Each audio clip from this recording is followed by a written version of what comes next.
Paramashivoham.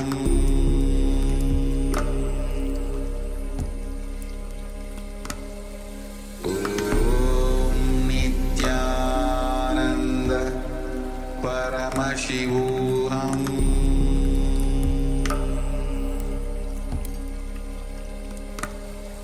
Om Nithyananda Paramashivoham.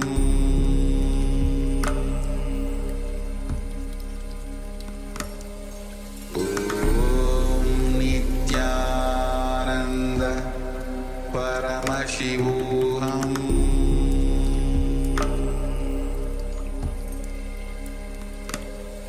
Om Nithyananda Paramashivoham. Om Nithyananda Paramashivoham.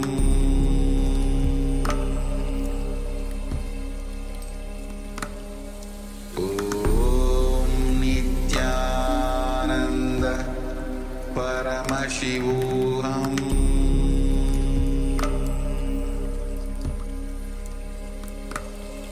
Om Nithyananda Paramashivoham.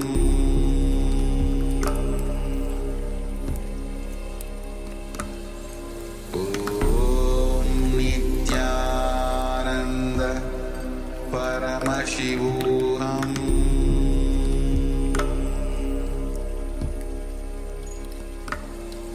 Om Nithyananda Paramashivoham.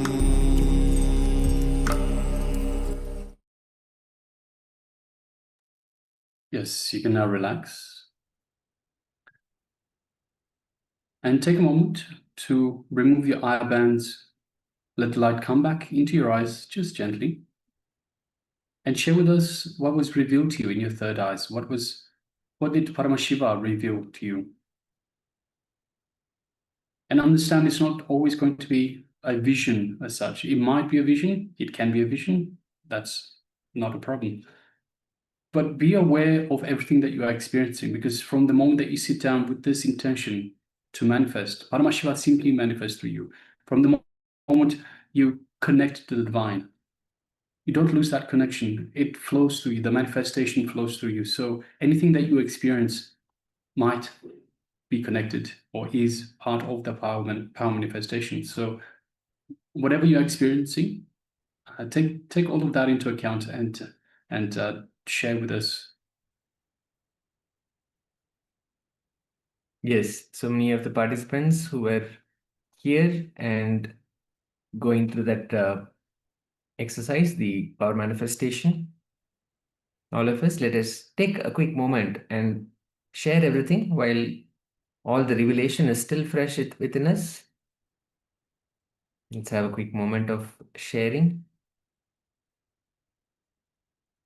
Paramashiva simply manifests when we have the intention, when we hold the intention to manifest all the powers.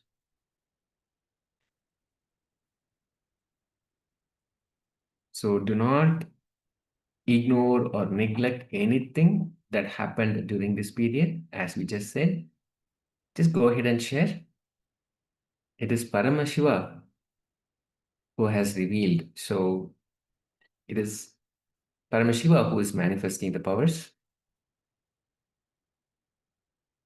So let's go ahead and share.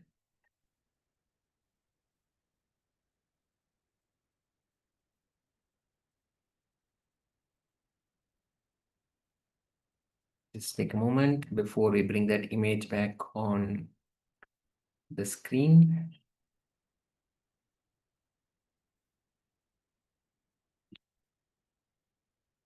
Yes, so requesting everyone, please take a moment and share.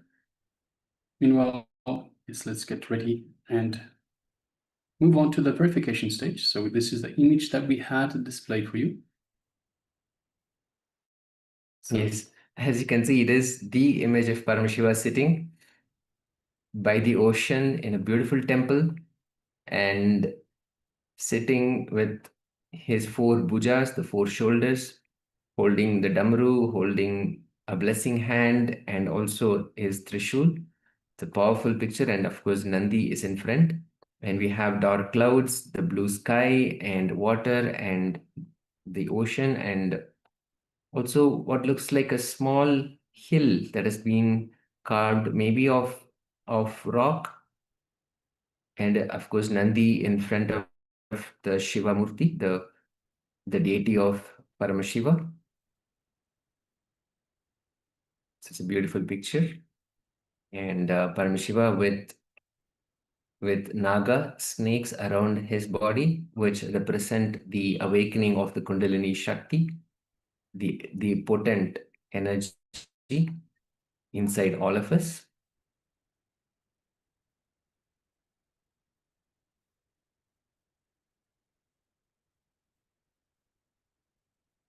Great. Yes. So with that, what we'll do is we'll now enter into the second round of this power manifestation. Let's once again, let's wear our eye bands, and let's have or if you don't have an eye band, tie a piece of cloth around your eyes so that light does not pass through, and simply sit in that space of oneness. Simply sit with Paramashiva. Sit with the intention to manifest Paramashiva. Let's chant the Mahavakya intensely. Om Nithyananda Paramashivoham. Om Nithyananda Paramashivoham. Om Nithyananda Paramashivoham. Continue to chant intensely. Let Paramashiva manifest through all of us. The image is being projected now. Let us start. Om Nithyananda Paramashivoham.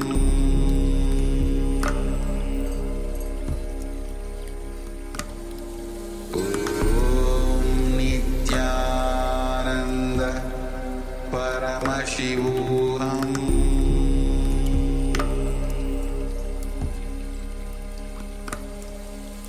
Om Nithyananda Paramashivoham. Om Nithyananda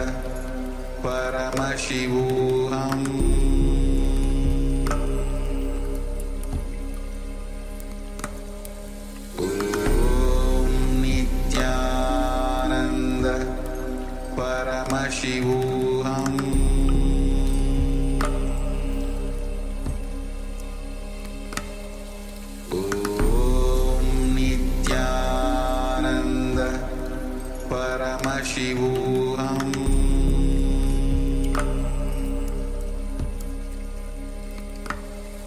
Om Nithyananda Paramashivoham. Om Nithyananda Paramashivoham. Om Nithyananda Paramashivoham. Om Nithyananda Paramashivoham. Om Nithyananda Paramashivoham.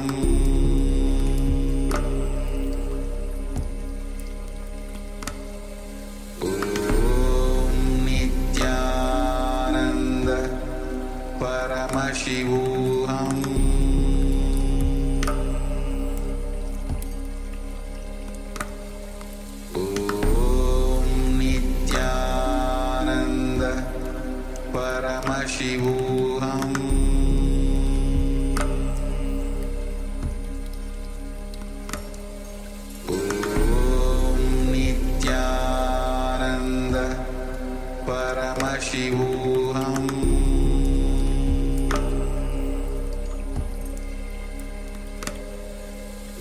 Om Nithyananda Paramashivoham.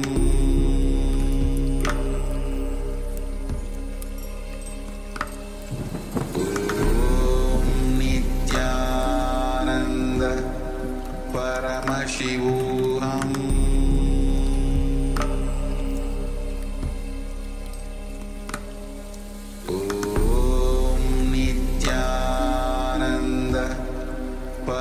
Paramashivoham.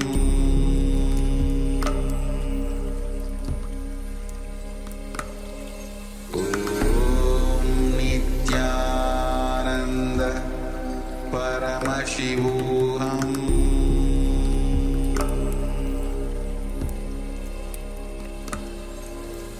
Om Nithyananda Paramashivoham.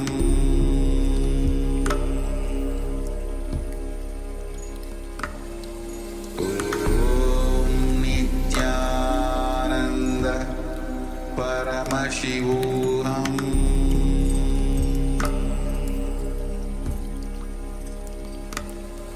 Om Nithyananda Paramashivoham.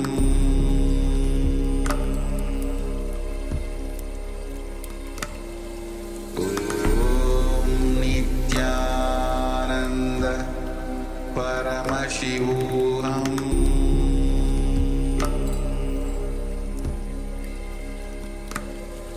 Om Nithyananda Paramashivoham.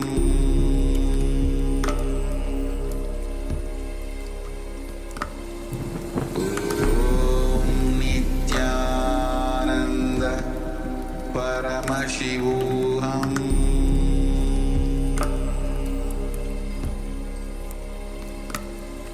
Om Nithyananda Paramashivoham.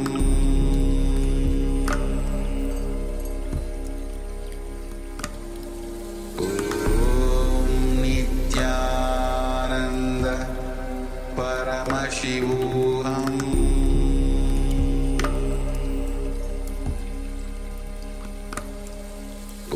Om Nithyananda Paramashivoham.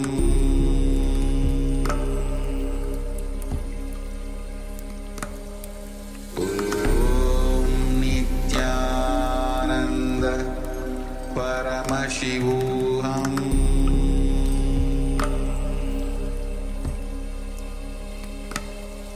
Om Nithyananda Paramashivoham.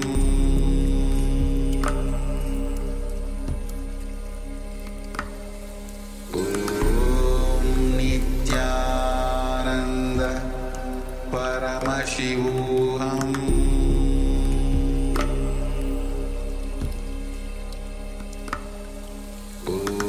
Om Nithyananda Paramashivoham.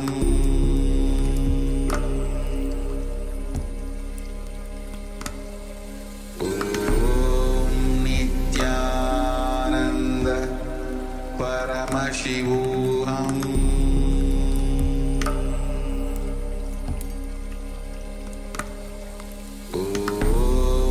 Nithyananda Paramashivoham.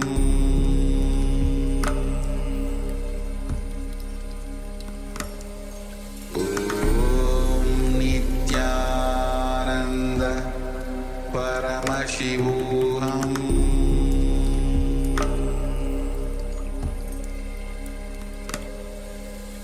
Om Nithyananda Paramashivoham.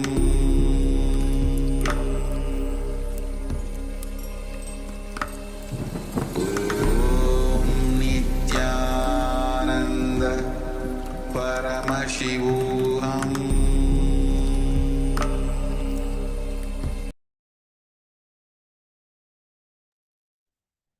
Yes, you can now relax. Slowly, very slowly, you can remove your eye bands and gently let the light come back into your eyes.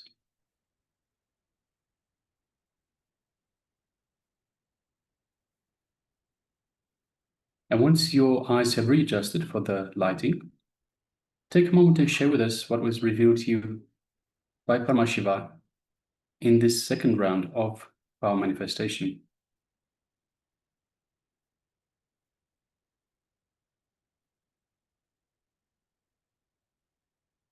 please go ahead and share. And also requesting participants, please make sure you have your camera switched on and you're available in the camera frame. And those of you that are following us on YouTube, can take a moment and say hi. We have Raghu Nayaka, yes, Nithyananda. Good to have you with Welcome. us. Welcome. And if you have any questions, please let us know in the comments, in the YouTube comments, and we'll be happy to address. And we hope that you were part of the manifestation. You can also share what was revealed by Paramashiva when you sat in that manifestation. It's a powerful space to be in oneness with Paramashiva.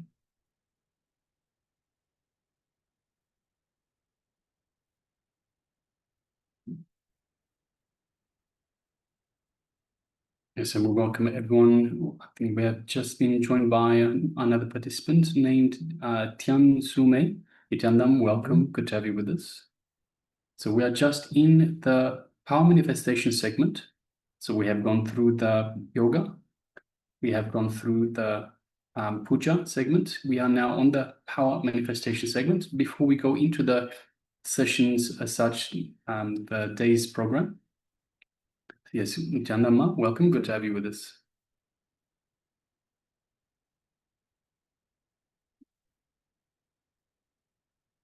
So once again, requesting everyone to take a moment and share with us what was revealed to you in your third eye. So what did Paramashiva reveal to you as part of this power manifestation, the power of third eye vision?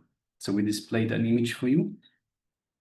Through this power of third eye vision, seeing images blindfolded, we request you to take a moment and share now your revelations, what was revealed to you in your third eye. So please go ahead.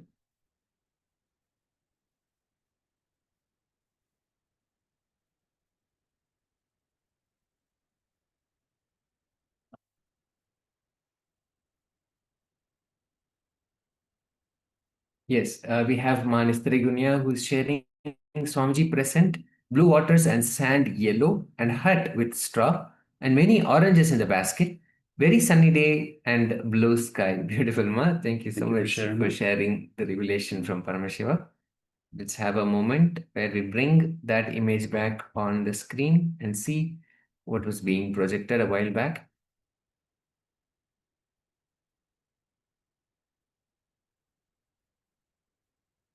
Yes, so this was the image that was being projected.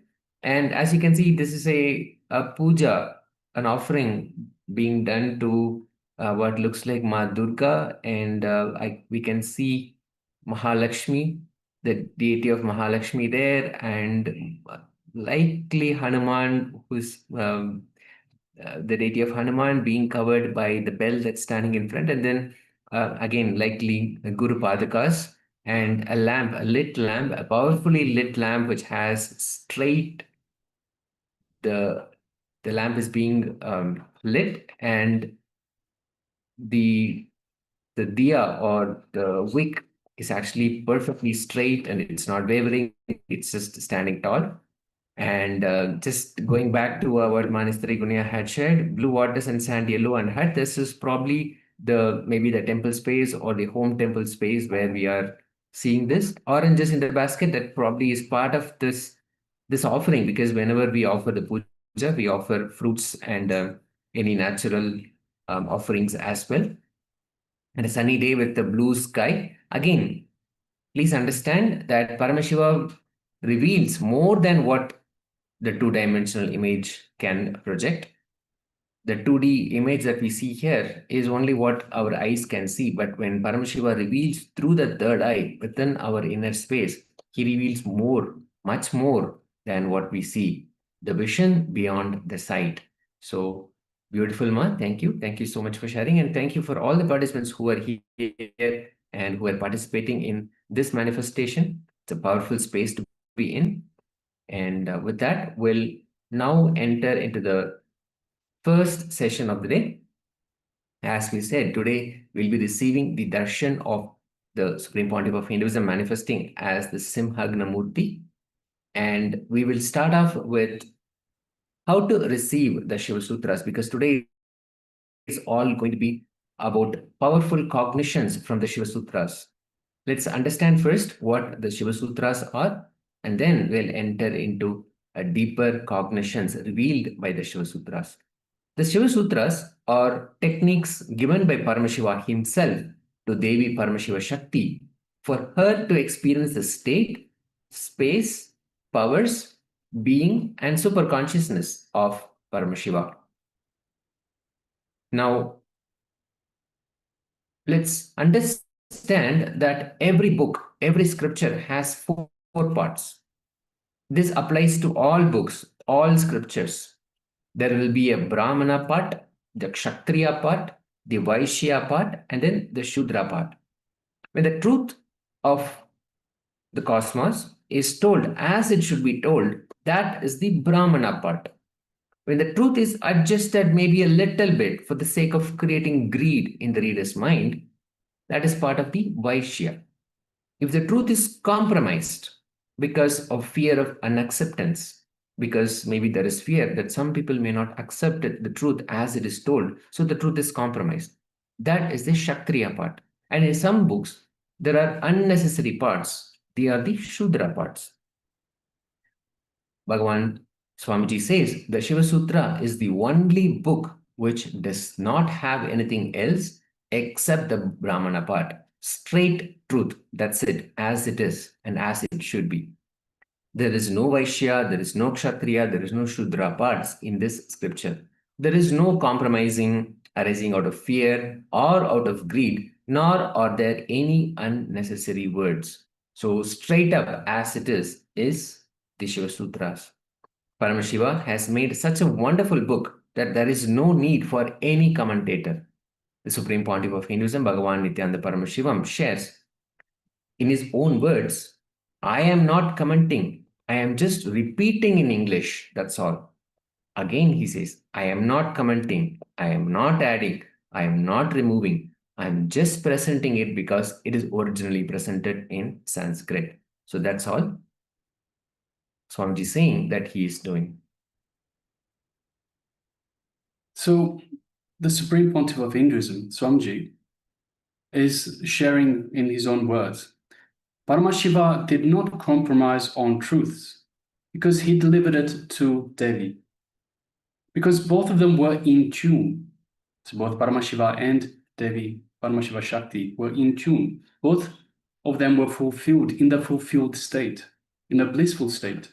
So this book does not have any Phalashruti, which means the book does not say what you will get by doing the meditation techniques, what you will get by reading the lines. So this is the Phalashruti. It doesn't have any of that.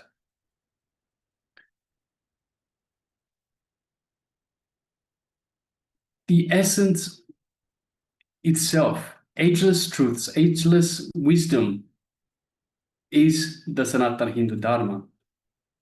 And the Shiva Sutras is this essence, is the essence of this wisdom, is the essence of the technology. So understand in this book, in these scriptures, in the Shiva Sutras, there is 112 meditation techniques, each one to experience bliss, to experience the peace and the joy, which is internal in all of us. Today, we will see some of these sutras. Not only we'll see, but we will also receive sacred initiation from the Supreme Pontiff of Hinduism to receive, to experience these Paramashiva's beautiful techniques.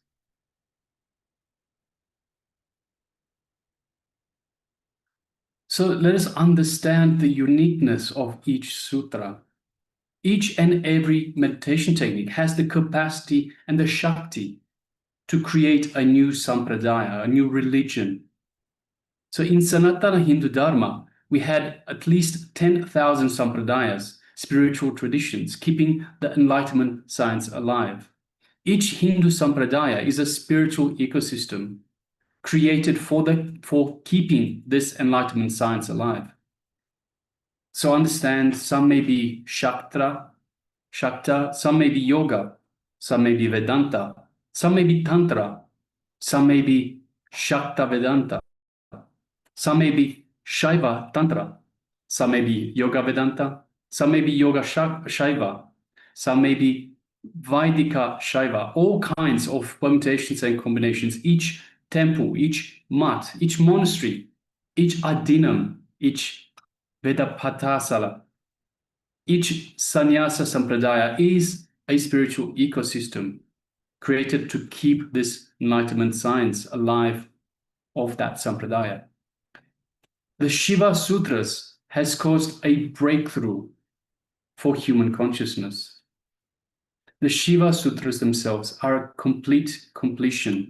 There is nothing else that can be added, nothing else that can be removed. It is complete as it is. Yes, and the Shiva Sutra explains about the evolution of the universe. It starts with Devi Paramashiva Shakti asking, "Oh Shiva, what is your reality? What is the wonderful universe? What constitutes seed? Who centers the whole universal wheel? What is life beyond form, pervading forms? How may we enter it fully, above space and time, names and descriptions?" In Sanatana Hindu Dharma, Paramashiva is the primordial divinity, the ultimate reality and cause, which is self-effulgent, all-pervading, unchanging, beyond time, space, form, and causality. And Paramashiva replies to all of these questions by way of 112 sutras. And each sutra describes a particular meditation technique to discover the ultimate reality. Each one of them can independently lead us to that ultimate reality. These sutras have been compiled into 64 books, namely the Guru Gita, the Kularnava, Mahanirvana, Vijnana Bhairava, and Spandakarika, and so on. Devi Paramashiva Shakti was more of a platform for Paramashiva to deliver this science for all of humanity. Guru needs a platform without any restrictions at any level so he can deliver the science as it is. Feeling connected, feeling innocent is the basic requirement. This is the attitude for experiencing the Shiva Sutras. And this is very important because today we are going to be introduced to the Shiva Sutras, and Swamiji is going to deliver powerful truths, give us the techniques, and also lead us into that experience and ultimately initiate us also. So how can we align ourselves? How can we prepare ourselves to experience them? Feeling connected, feeling innocent is the basic requirement. These great truths given by Paramashiva should not be diluted in any way in your life, because any dilution is actually dangerous. If you bring honesty to your being, that's enough. Nothing else is required. Bhagavan Ramakrishna says, Saralatva, simplicity, just simplicity, just innocence, just feeling connected, that is sufficient. If you read some of Shiva's techniques, they will also be so simple. They are for innocent beings. When you are innocent, open, even a small leaf falling by the tree, just by you looking at it, you can get enlightened. So it's the power of being simple. A beautiful incident that has happened in the life of a great master called Ramadas. His master just chanted the words, Sri Ram, Jai Ram, Jai Jai Ram. The master did not even tell the meaning, or he did not even initiate him. Just simply he chanted the words, just those words. That's it. And the great master Ramdas was awakened. And he says, after that, he never forgot that mantra. This is that innocent space, the power of that simple innocent space. Due to his innocence, his very being could experience a different space just by listening to one word, Sri Ram, Ram, Ram, just that one word. He was able to realize the ultimate, and the Guru was able to transmit that experience. So all we need to do throughout today's session is to just have that simplicity, to have that innocence, and just be open. That's all we need to do. And we have the Supreme Pontiff of Hinduism who is here for us to deliver us the experience of the Shiva Sutras. All right, so let us now prepare ourselves and let us enter into a meditation to receive these Shiva Sutras. So this meditation will help us to receive the knowledge, to imbibe it, and to make it as our own experience. It will make sure that this knowledge does not stay as mere information, but becomes a realization for us. So to receive, we need to become passive. We need to connect with a passive energy inside us. So this is the aim of the meditation that we're about to enter into. So let us sit comfortably with the head, neck, and spine in a straight line. So requesting everyone, please take a moment and sit comfortably, requesting everyone to please come on camera as well.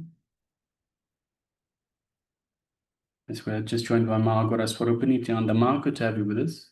Requesting everyone, so everyone in the Zoom room, please come on camera. And requesting everyone, yes, Nithyananda Ma. And requesting everyone, let's get ready for this meditation. So whether you're with us in the Zoom room or following us on YouTube, let us get ready for this beautiful meditation to receive the Shiva Sutras. So it's important, let's settle down. Let's sit comfortably with the head, neck, and spine in a straight line. And just take a moment and center yourself. Bring your awareness to yourself, to your being. And let us start visualizing we are Devi. So visualize yourself as Devi, Devi Paramashiva Shakti.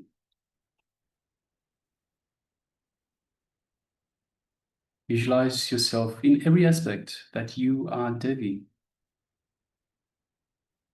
Forget your name, your form, your identity. Don't even bother remembering whether you are male or female. It's not important. You are Devi. Visualize yourself as Devi.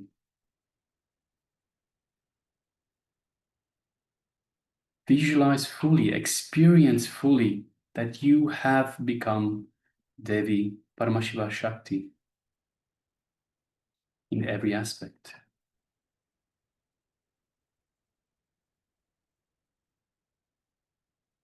And just take a few minutes to clearly visualize that you have become the passive energy, the mother energy, ready to receive Paramashiva. Become like a womb, Umma, so that Paramashiva can happen in you. So let us take a few minutes.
Yes.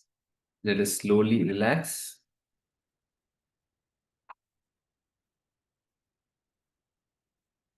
Let us slowly relax from this meditation.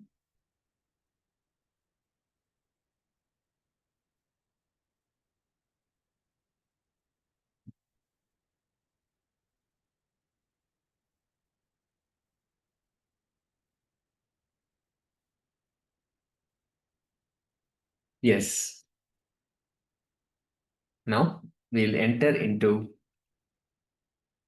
the powerful revelations from the Supreme Pontiff of Hinduism from the Shiva Sutras. The Shiva Sutras, as we saw, are direct revelations by Paramashiva to Devi Paramashiva Shakti. We just entered into a meditation to prepare ourselves to be in that same space as Devi Paramashiva Shakti. Because now Paramashiva himself is going to reveal the sutras, the Shiva Sutras. From that space of listening, being receptive, the presence of Devi, let us now tune in to the Supreme Pontiff of Hinduism, Bhagavan Nithyananda Paramashiva, the ultimate manifestation of Paramashiva. Let us start.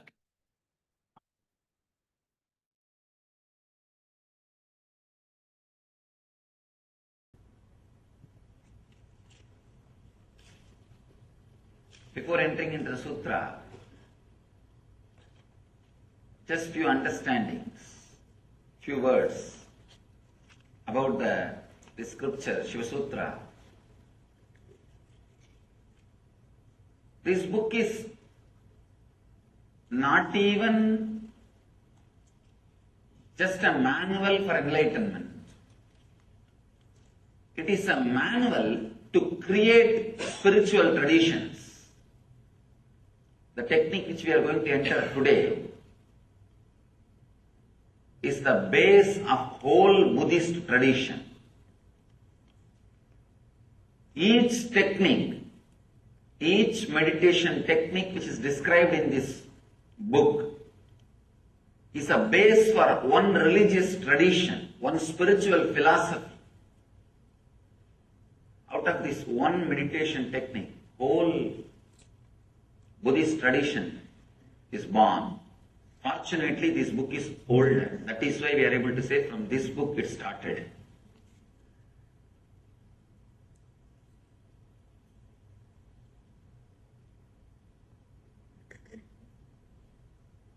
People ask, how can you keep Buddha also along with gods? Because Buddha did not accept Vedic gods. If you read deeply, Buddha never said there is no God or God does not exist. Whenever he was asked the question, he just avoided. Just not to waste the time. Because whenever you say yes or no, you have enough arguments. People come and ask me, Swami, is there God?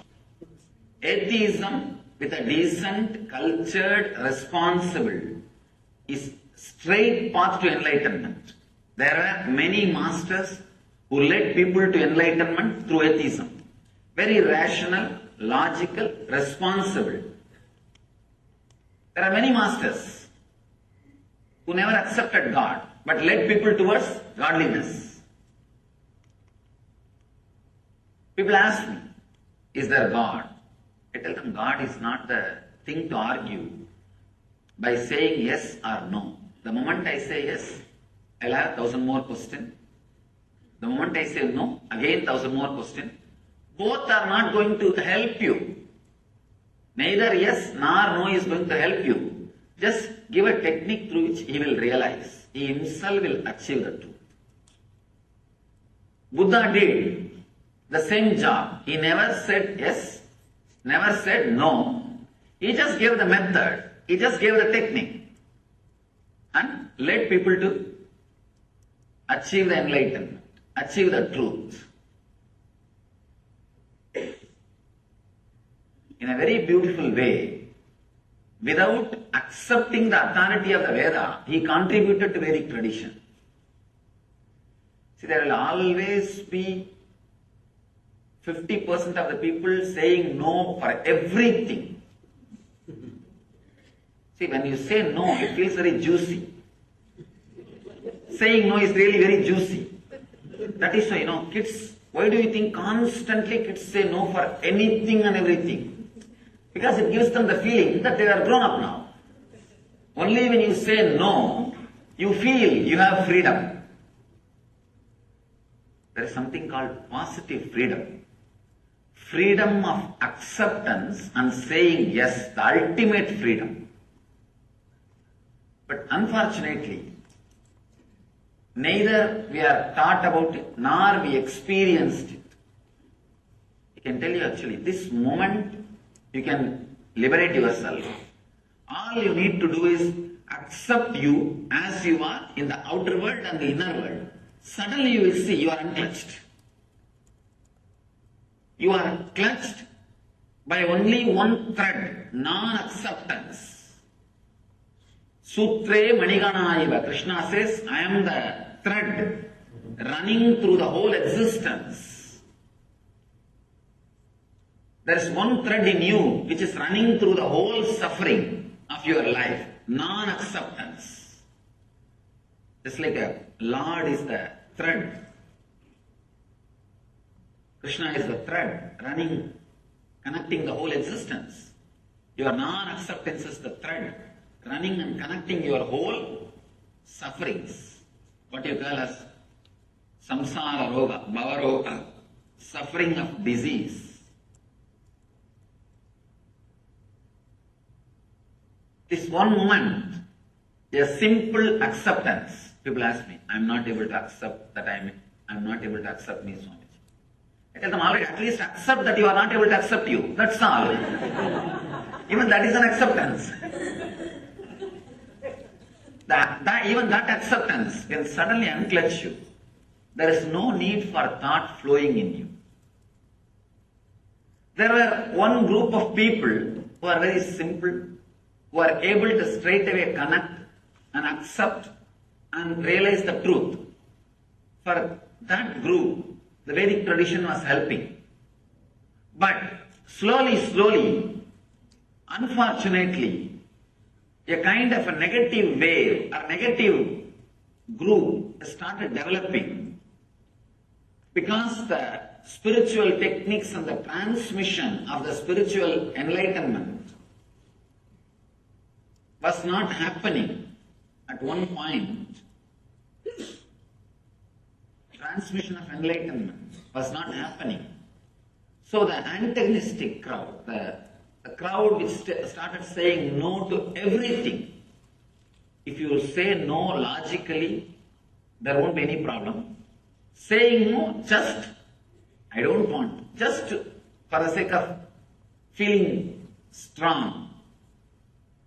For that group, there is nobody to guide them. It is not that just because they have gone astray, they can be dropped or they can be completely thrown out. No. Somebody has to take care of them. So then divine descends as Buddha, who gathers all the dropouts, gathers all the people who are saying constantly no. He also gathered all of them and said, yes, he played the same tune. He played the same tune, but I can say among the masters, Buddha is the master who contributed maximum number of enlightened beings to the planet Earth. Maximum number of enlightened beings are contributed to planet Earth from the Buddhist tradition. Directly from Buddha.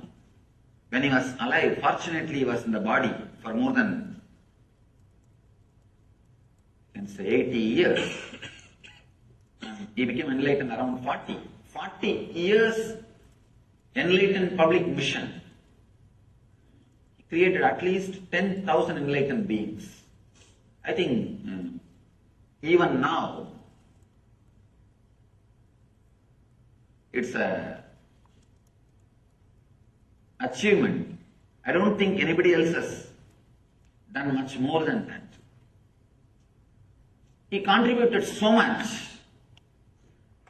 without directly saying yes or no to the question whether God exists or not. He straight away gave the technique. And that technique is from this sutra. This is the sutra which forms the core, center of the Buddhist tradition. Let me read the sutra, then we will understand. Unminding the mind, keep in the middle until it drops.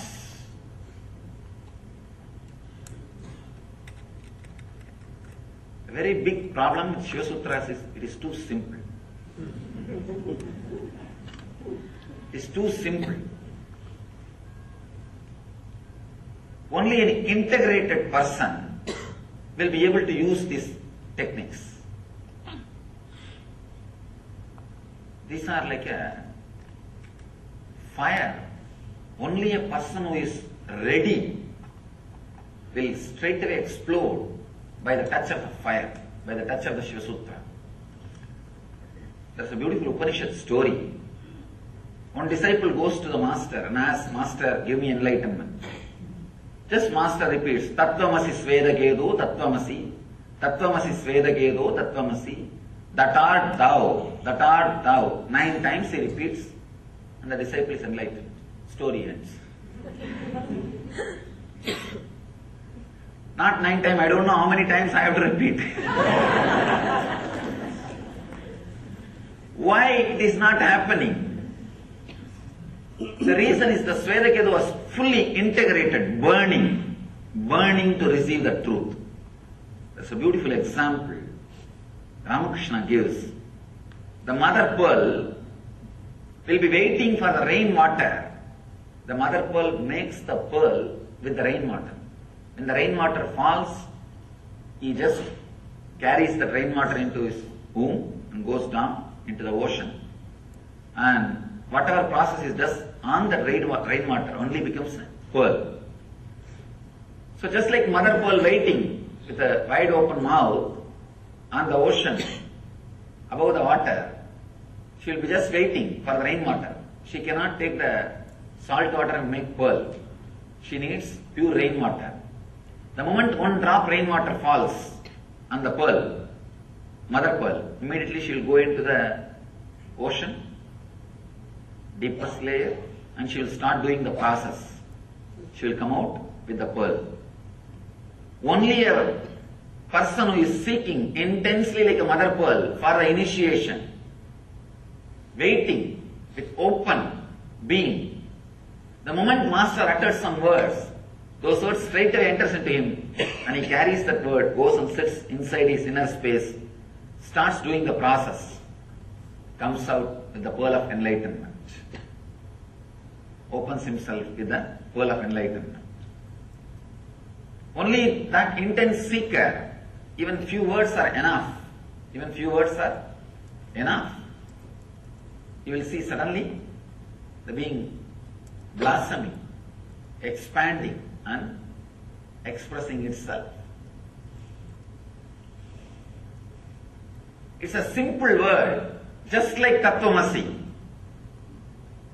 Tattvamasi is it's called as Mahavagya. That art thou. It's called as Mahavagya. Means the word which straight away gives enlightenment. Vakya which straight away leads you to the experience of the Mahat, the cosmos, is Mahavagya. In this book, every line is a Mahavagya. Every word is a Mahavagya. He just says, unminding the mind, keep in the middle until it drops.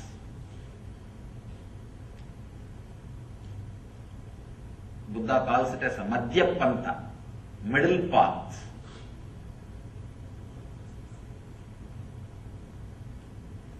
Let's first understand how our life flows. Either it flows based on the greed, non-acceptance of your present state, non-acceptance of your present state, that becomes a driving force and starts moving. That's called rajas. We call this as a rajas, restlessness. The next thing, non-acceptance of the inevitability of the life and death, fear. When you don't accept the present moment, you start aspiring for more, and there comes greed, rajas, restlessness. When you are not ready to accept the future moments, that becomes fear, tamas. Understand? Non-acceptance of the present moment leads to greed. Non-acceptance of the future moments which may come leads to fear. When we can't understand, when we are not ready to relate to the inevitability of the life, you need to understand that word inevitability in a very deep way. That's a beautiful commentator, Bhashya, Swami Lakshman Jew. He was the one Swami whom I really wanted to meet, but he passed away. Just to meet him, I walked more than 9 months, but by the time I reached the place, I heard the news he passed away. He was the one great soul. I always repent by not taking the right decision at right time. Whoever I wanted to meet in my wandering journey, I never missed. I heard about him, I read one of his book, I had a very strong feeling to meet and started. Unfortunately, I had that foolish vow of not touching the money at that time. So I had to walk all the way. I felt that vow is supposed to help me towards enlightenment. That vow itself has finally disturbed me. It has become an impractical vow. By the time he was very old and he was sick, I also heard, I know that he was sick and I know he may pass away at any time. But somehow, I was walking. By the time I reached, he passed away. He beautifully comments. I wanted to remind and give the credit for this great treasure which is shared with the world and offer my gratitude. That's the reason I remembered him now. He very beautifully explains the inevitability. For example, now I am sitting here and you are sitting here. Next moment, if you want, you can go from this hall to that hall, this hall to the outside room. This is a kind of a freedom. Second thing, you can only go, but you can't fly. You have certain freedom and you have certain bondage. Understand? There are few things which you can do. If you want, you can move the right hand. If you want, you can move the left hand. If you want, you can stand up and walk. But you cannot fly. The inevitability means this moment, whatever power you have, you will be able to handle those power. Whatever you don't have, you don't have. You may think, it is a simple thing. Why do I need to contemplate about it? If you look into your thinking system, you are constantly struggling to do something which you very clearly know you can't do it. Many times, you are constantly hitting the wall. Hitting the wall gives you ego satisfaction. Understand? And not only that, many times, you are struggling. Actually, corruption which happens in your inner space, the corruption which happens in your programming, what I call ori, comes from this very root, non-acceptance of the inevitability of the moment. I think maybe few more words you will be able to understand deeply. Let me explain in two ways. One,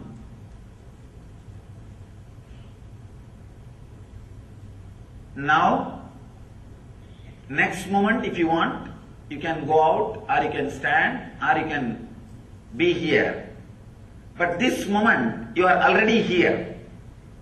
So this moment, what is inevitable. It is there. You can't avoid. Next moment, you may be able to change based on the availability of the power and freedom you have. That also in a very restricted way. There is a beautiful example from Ramakrishna that will throw more deeper and clear light on this concept. Actually, this inevitability concept, this truth, can straightaway lead to psychological revolution in you. That is why it's very subtle, very subtle. But if you can put your attention and understand every line I am trying to express, another one difficulty is I read his books in Sanskrit and my internal expression, the whole thing happens in Sanskrit. I have to translate the whole thing into English. That is where the difficulty comes, and moreover the English does not have such a rich words. Tell you honestly, English is a beautiful word for outer science, not for inner science. English is not the word to transmit the science of enlightenment, to transmit the technical things of enlightenment.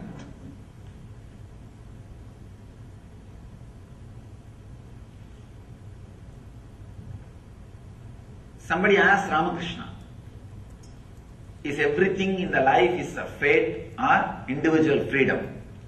Do we have individual freedom or everything is predestined? Ramakrishna says beautifully, if a cow is tied on a wall or a pole, 5 feet rope is there. The cow has a freedom to sit or stand or walk around inside that 5 feet radius, but not more than that. So there is a particular part which that cow can do. That beyond that limit, it cannot do. Beyond the limit, everything is fate. The cow has freedom to eat whatever is available inside the 5 feet. It has got some freedom. But if a lion comes and attacks, it is a fate. Cow cannot save itself. If the cow behaves properly, with that freedom, the owner may extend the rope. If he is not bullying around, if he is not hitting people, if he is not doing nonsensical things to disturb others, the owner may extend the rope or may even completely leave it free, liberate. So the freedom, the individual freedom or fate, predestined, comes based on our lifestyle. We do have a certain kind of a freedom. If we properly use it for a right purpose, for not hurting others, living properly, that freedom can be extended or completely given to you. Accepting the inevitability. Now, this is the freedom we have. Next moment, we may have, may not have. And this moment, whatever is happening is inevitable. That is the way it is happening. You cannot bring the moment which is lost back and correct it, alter it. There is no time machine. Inevitability means accepting all these three ideas. First thing, you cannot bring things back and alter. Second thing, this moment is this moment. Nothing can be added to it. If you want, you can only add in the next moment. Third thing, even the adding in the next moment is not completely under your control. These three understandings, when it settles in you, it brings a tremendous psychological revolution. Understand?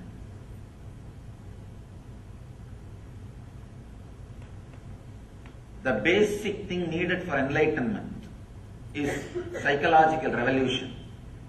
Clarity about the self, world and God. Jiva, Jagat, Ishvara. Jiva is the self. How you think, how you are driven, what is your inspiration, what makes you run in your life, what makes you move in your life, why you think, how you think. This understanding is Jiva. Then Jagat, how the clarity which happened in me or the desires and fears I feel in me, how I am going to connect it with the world. If I have some desires, how am I going to get it from the world? If I have some fears, how am I going to avoid it? Avoid those things being forced upon me by the world. That relationship is Jagat. Ishvara means the source for both. The source for individual self and the world is the Ishvara. Achieving that source, all these three is what is called enlightenment. First, having clear understanding about Jiva. Why you think, how you think. This clarity will give you the experience about Jiva. Then, how to connect with the world through your fear or through your greed. Achieving what you want to achieve or keeping away from what you don't want. This is the realization about the Jagat, world. The third, Ishvara, which is the source of these two, experiencing it. Actually, it's a very subtle truth, but very strong truth. Just by understanding, it can liberate you. Just a simple understanding, it can solve so many problems, so many things. The click will straight away happen just by understanding. This sutra is the Nitya Sutra. Nitya Sutra means you need to practice it eternally. Actually, anything which you need to practice eternally, you don't need to practice. All you need to do is it should become part of you. It should be internalized. Anything you need to practice in particular time only, you need to put your effort and practice. Anything which is Nitya Sadhana, the eternal practice, you don't have to do anything. Understand and internalize it. Very internalizing your thinking structure, your way of behaving, the whole thing will be totally transformed. Acceptance of the inevitability of every moment happening in your life. This moment you are sitting over. Next moment, if you want, you can stand. But you cannot fly. These three statements, if it is internalized, always your steps will be with a very clear idea of what you can do. It will never be too big jumping. It will never be crazy things. The big problem is, people come and ask me, suddenly Swamiji, everything was going well, suddenly my life has become a failure. Understand, failure will never be suddenly. It will never be suddenly. We always think it is suddenly because we never understood the warnings. We never looked into ourselves, what we are doing. If you don't understand what you are doing, naturally failure will be sudden.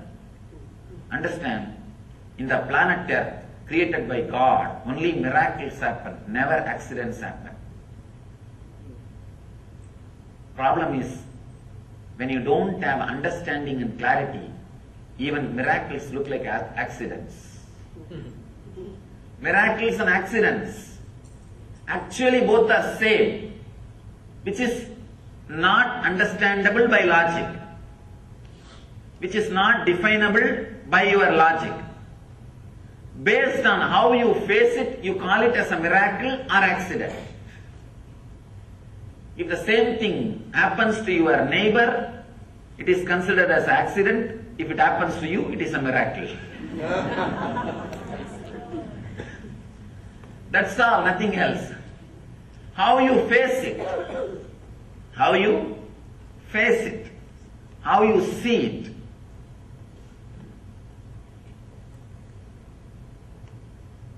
If you have the deep passion, look into the life and accepting the inevitability of the moment, everything is miracle. You are still breathing, still your heart is beating, still you are alive. It's a miracle. Why should you be alive? What right you have? People tell me, Swamiji, that is my birthright. I tell them, birth itself is not your right. Where is the question of birthright? If you look with acceptance, the life with a little relaxed understanding, you will see everything is miracle. If you look with a restlessness, irritation, non-acceptance, everything is an accident. Everything is an accident. Your husband will look like an accident happened in your life. Your kids will look like biggest accidents happened in your life. And your house will look the worst accident happened in your life. Everything will look like a big accidents happened in your life.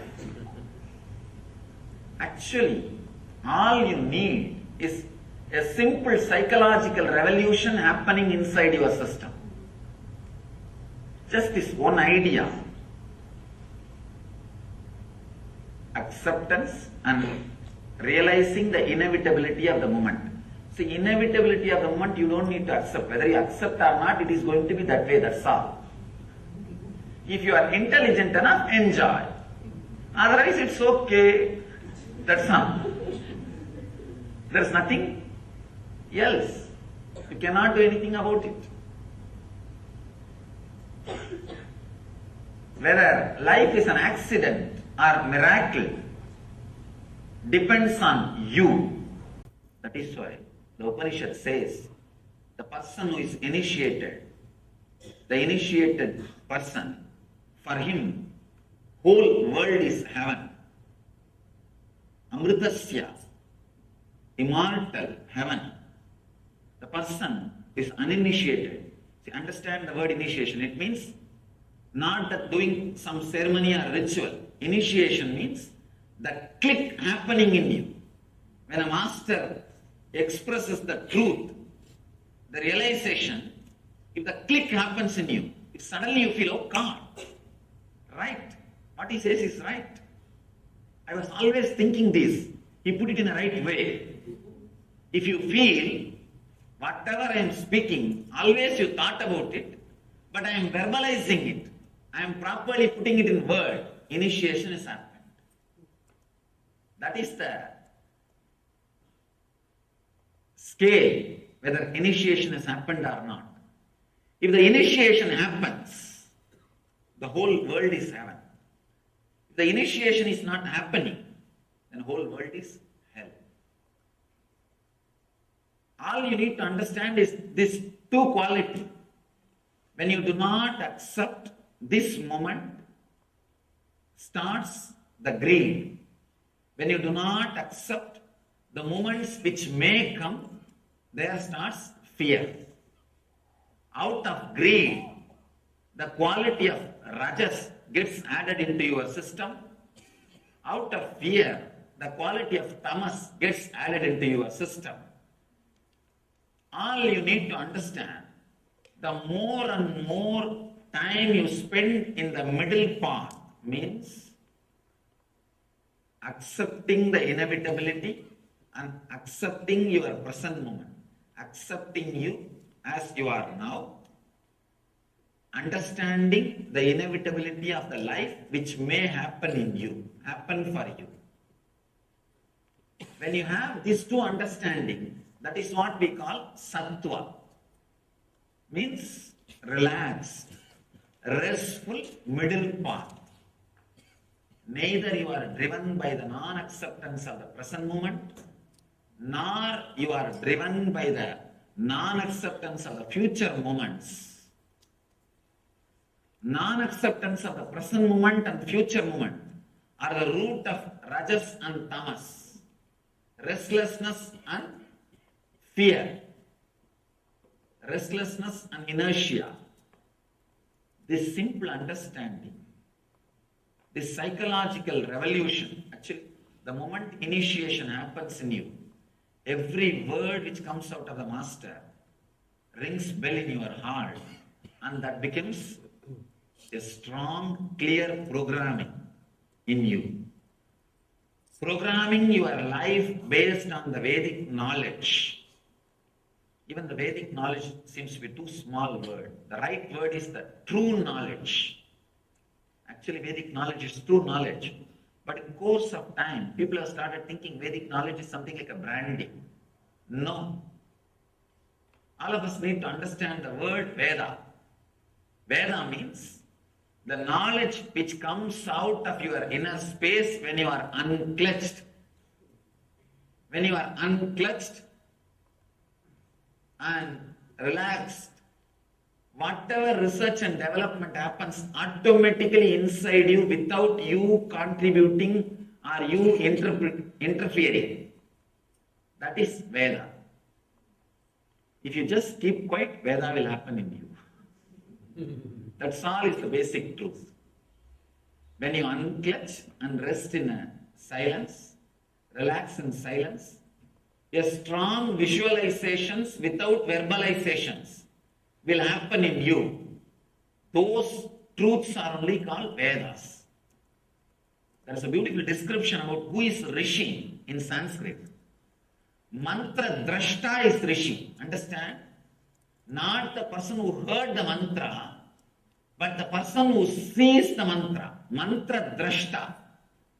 Drashta means who sees. Means the whole knowledge and truth will happen in you as a visualization, not as a verbalization. When you drop from verbalization, unclutch from verbalization, mantra drashta will happen. Now, we are all only listening the mantra. Means like a sound, either from outside or from inside. It comes out only as a verbalization. Then you are not Rishi. Relax. Then it is not Vedas. It is not the true knowledge. It is perverted knowledge. In Sanskrit, we use the word. The perverted knowledge means half truth or perverted truth. When you unclutch from the verbalization which is constantly happening, a strong visualizations beyond your verbalization will come out. All you need to do is put all your effort and relax from unclutching. Suddenly you will see a very strong visualizations will start happening in you. Those visualizations are only called as visions. Mantra drashta. You will see the mantras. Mantra means knowledge, truth. You will see the mantras. You will see the truth. That is what is called Veda.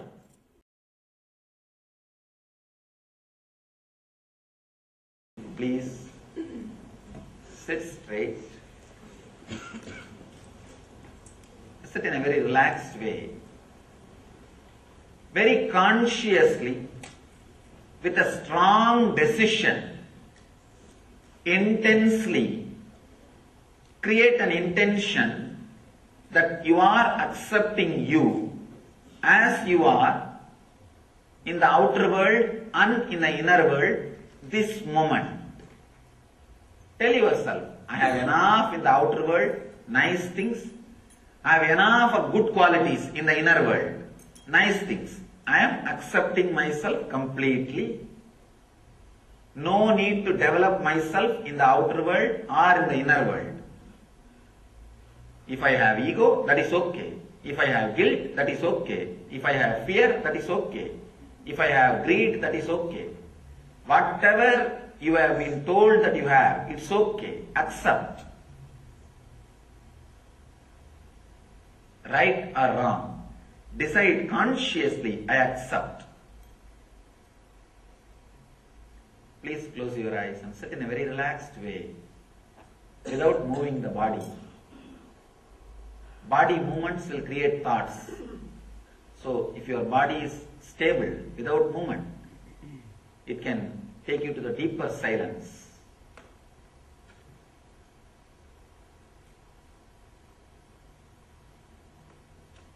Whatever objection your mind raises, no, I can't accept me, I can't accept this, at least accept that. Accept that also.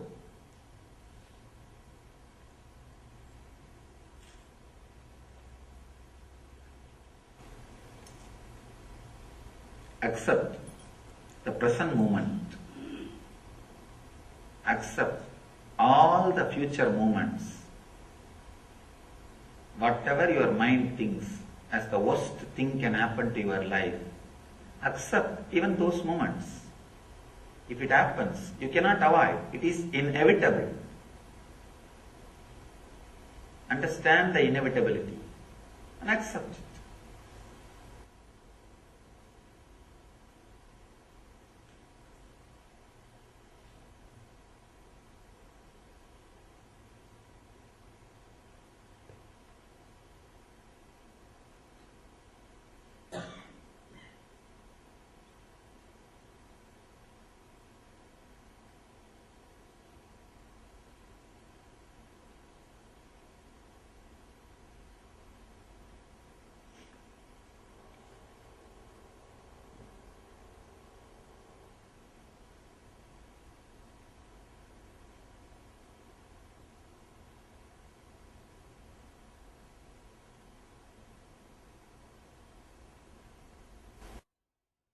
Do not try to do anything.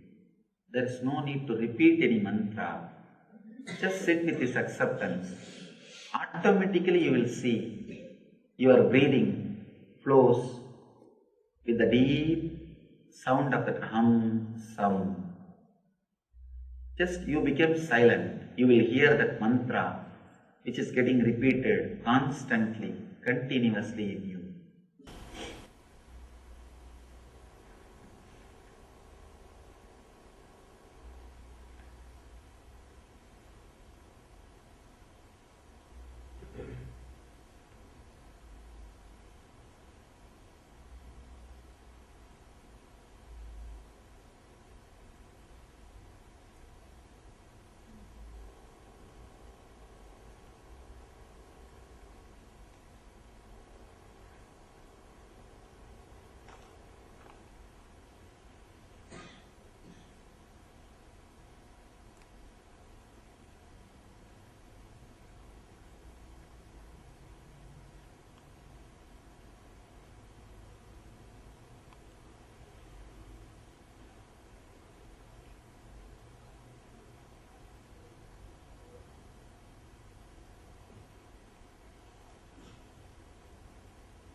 Do not try consciously to add the sound. Let it happen.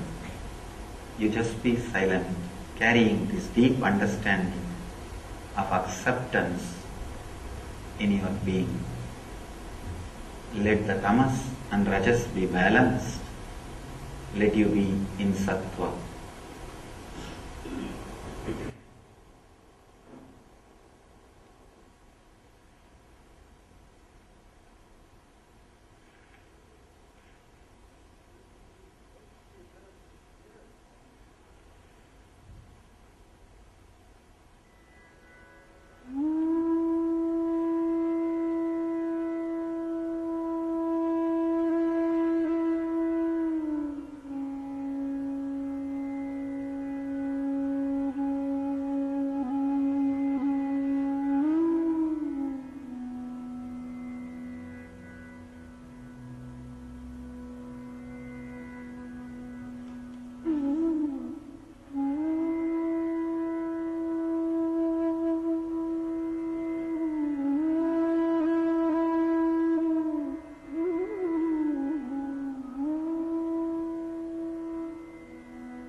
moment you accept you, there will not be any thought.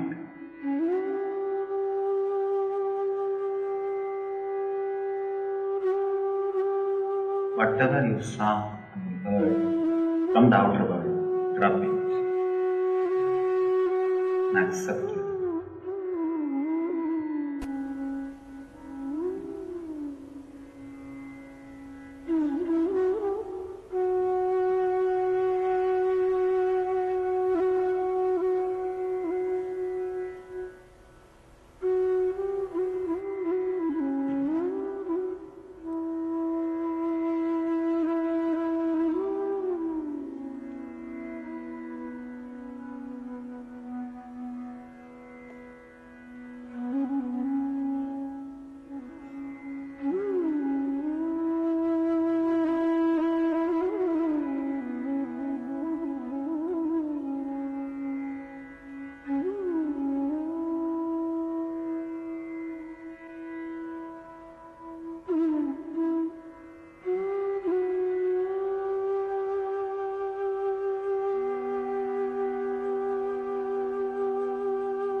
Let the sound of the Acamanam, hum happen by itself. Try to add sound. Do not try to repeat the mantra. Just relax with the deep acceptance in your heart.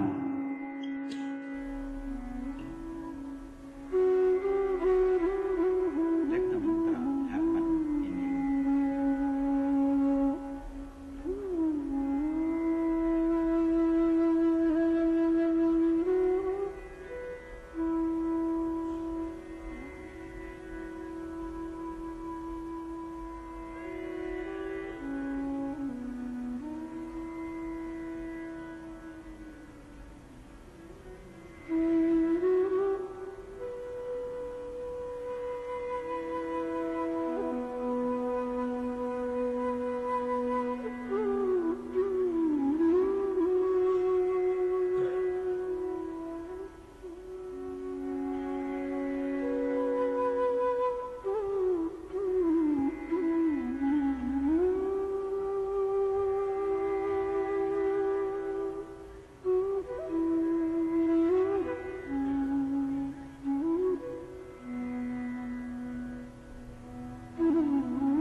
let the Hamsa mantra repeat itself deeply.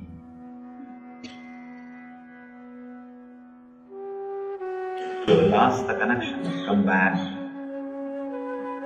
and again sit with a deep acceptance.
Try continuously.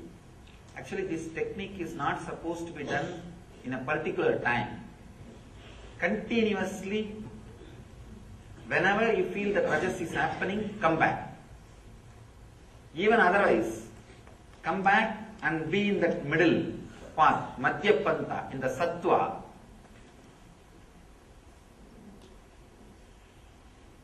Let the Hamsa mantra repeat itself.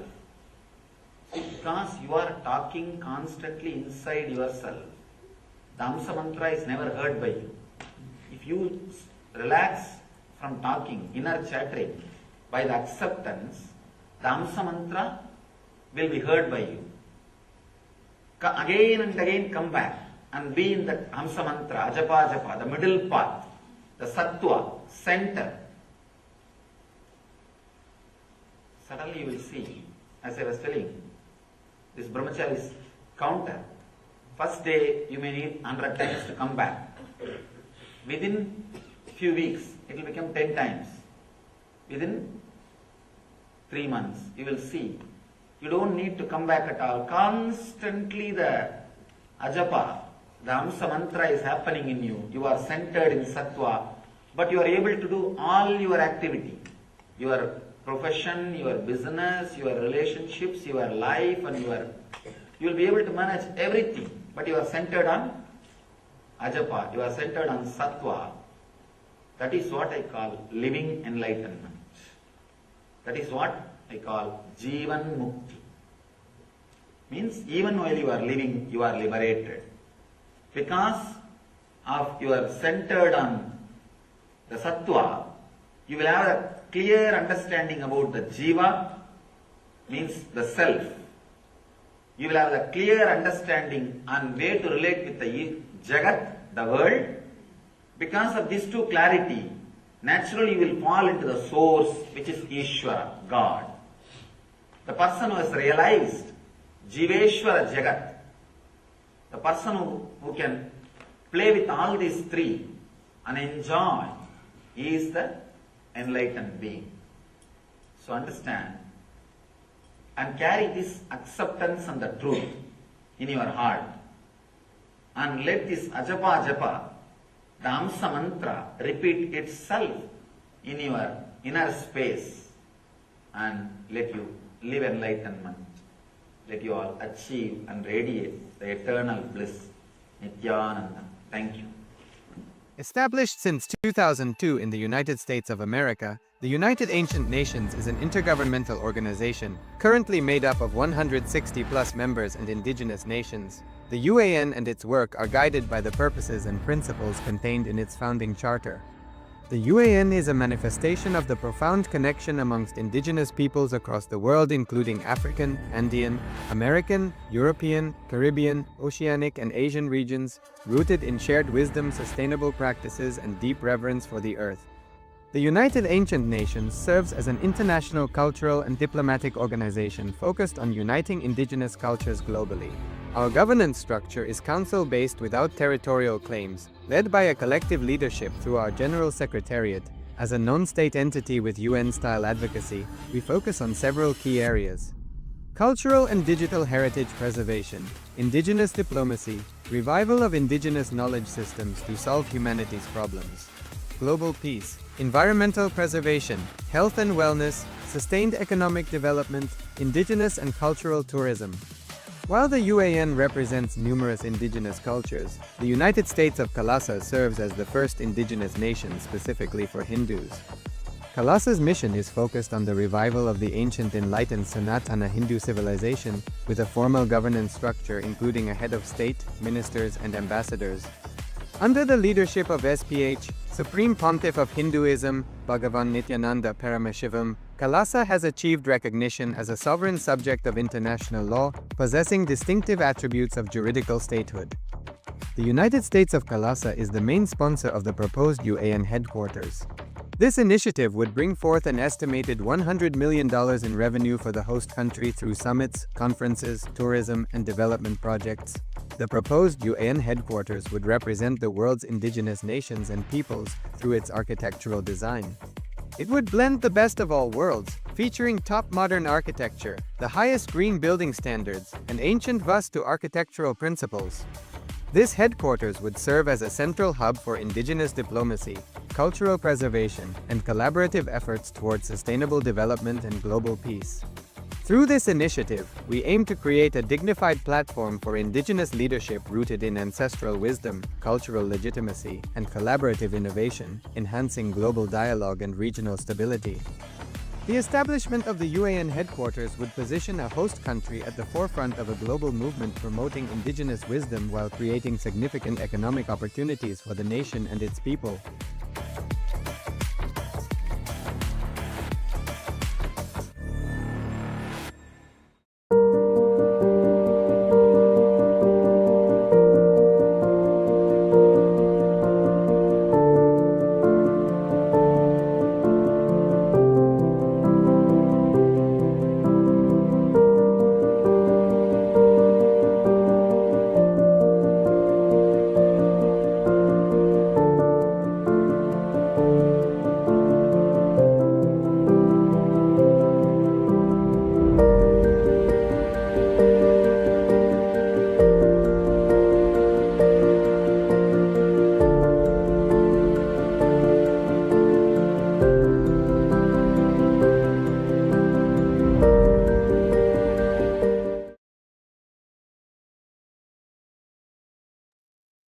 Yes, powerful revelations from the Supreme Pontiff of Hinduism and a very deep meditation experience that he brought us into, the Hamsa Mantra meditation, which directly takes us to that experience. And the cognition that we received about miracles and accidents, how our cognition, the way we approach things, the way we receive life, that changes the whole paradigm. What happens, whether it is an accident or a miracle, is totally dependent on our own cognition, our own approach to life. It's a very powerful cognition. And when we make that transition, the cognitive shift, then our whole life becomes a miracle. And truly, the awakening of the miracle happens. So, powerful sutra from an experience, an initiation from the Supreme Pontiff of Hinduism. Now, with that, we'll now enter into the power manifestation. Again, we'll be manifesting the power of third eye in this section. We'll be manifesting the power of the third eye. So let us come back to that space of listening, space of oneness with Paramashiva. Let us continue to be in that space all day today. Throughout the whole session, let us continue to be in that space of we are Devi Paramashiva Shakti. It does not matter if you are male or female, whether you are in a masculine body or the feminine body, it really does not matter. Decide to be in that space of I am Devi Paramashiva Shakti. I am receptive. I am carrying that simple innocence, Saralatva, as Bhagavan said. Just that simple innocence made that experience happen very simply. It doesn't take much when we have that powerful space within us. When we carry that space, it does not take much for the Guru to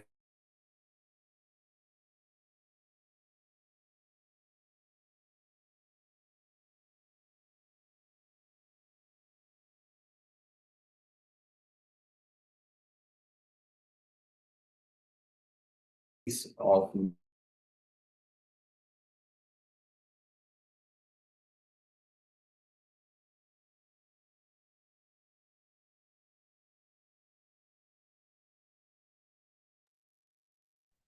Yes, sorry about the technical glitch. We are back. And as we were saying, let us continue to be in that space of being Devi Paramashiva Shakti, in that receptive space, being simple and innocent, and have an innocent approach and be open to that experience. So let us continue to sit in that space as we manifest Shakti, the Shakti of Paramashiva, the power of third eye, which is a sacred gift from the Supreme Pontiff of Hinduism, Bhagavan Nithyananda Paramashiva. Let us be in that space. Let us have our eyes closed. If you have an eye band, please wear it over your eyes. Or if you have a piece of cloth that you can tie around your eyes, making sure that there is no light passing through into your eyes, on your eyes. Let's make sure we are sitting in that space. Continue to sit in that space. Visualize the Supreme Pontiff of Hinduism, the ultimate manifestation of Paramashiva. When we visualize, we invoke his presence.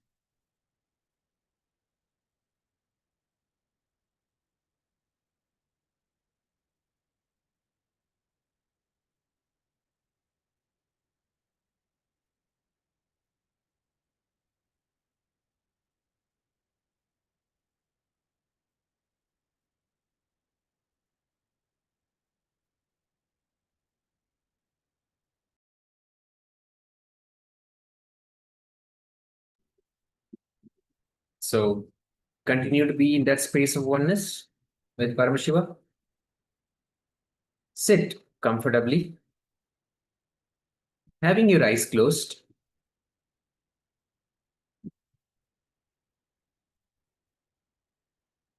Visualizing the form of the Supreme Pontiff of Hinduism in your space.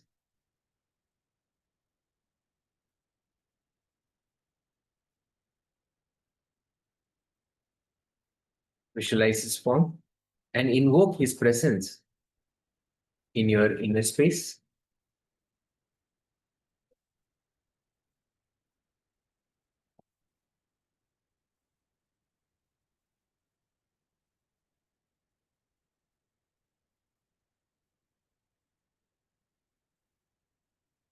Let's chant the Mahavakya intensely.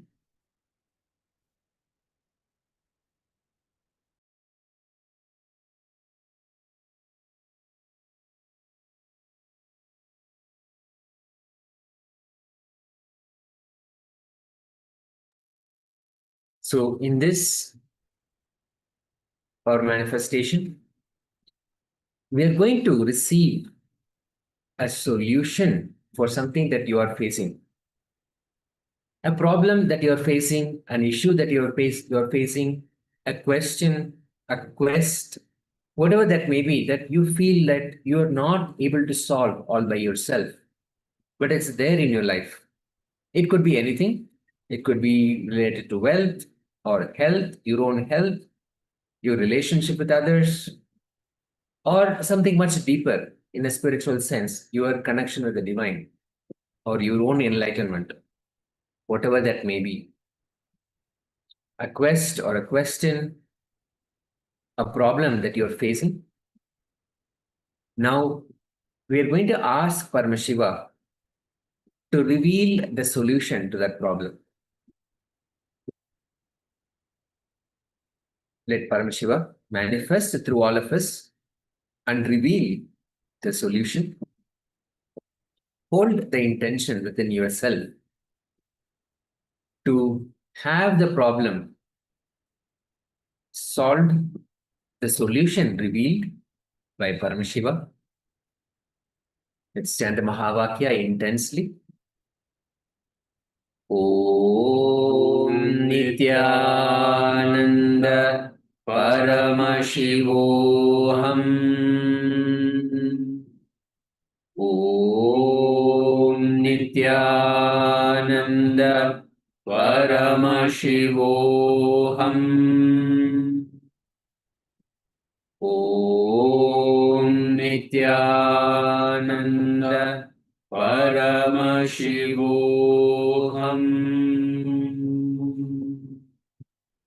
Continue to chant intensely.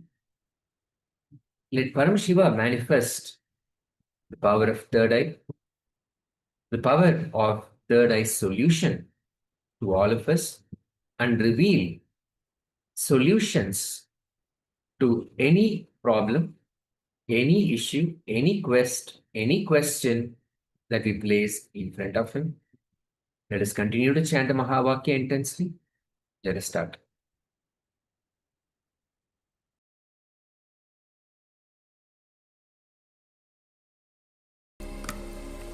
Om Nithyananda Paramashivoham.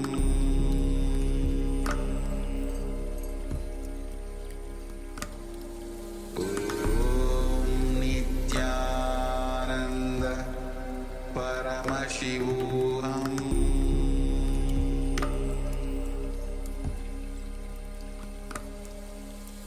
Om Nithyananda Paramashivoham.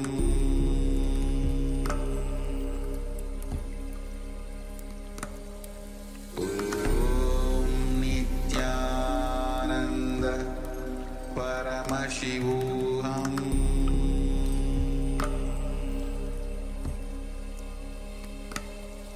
Om Nithyananda Paramashivoham.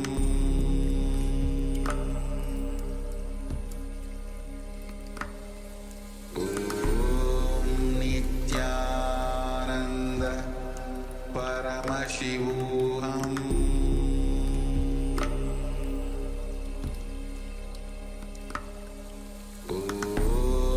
Nithyananda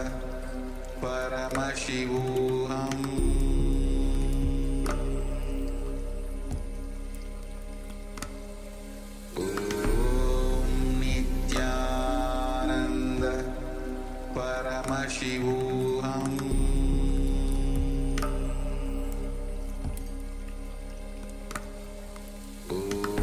Om Nithyananda Paramashivoham.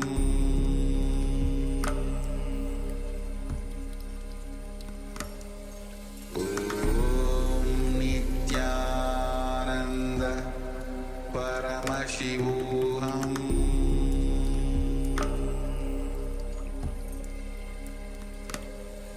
Om Nithyananda Paramashivoham.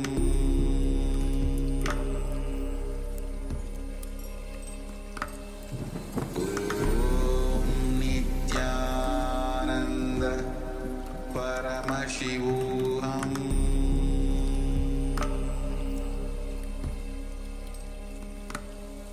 Om Nithyananda Paramashivoham.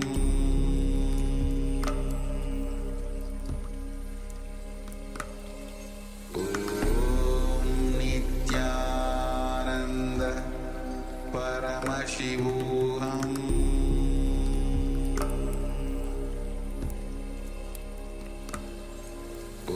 Om Nithyananda Paramashivoham.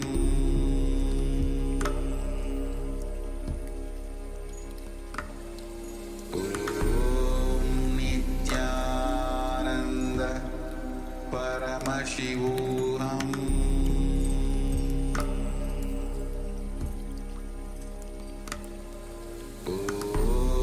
Nithyananda Paramashivoham. Om Nithyananda Paramashivoham. Om Nithyananda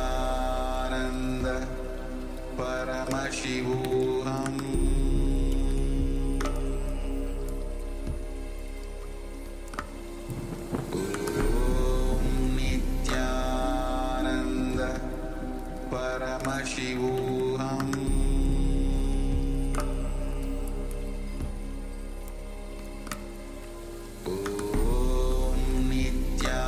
Nithyananda Paramashivoham.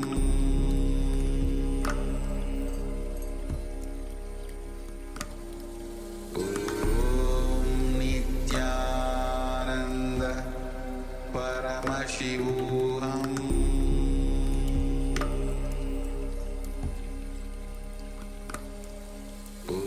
Om Nithyananda Paramashivoham.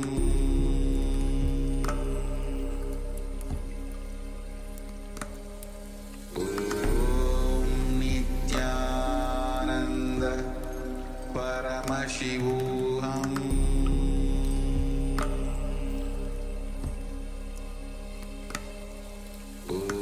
Om Nithyananda Paramashivoham. Om Nithyananda Paramashivoham.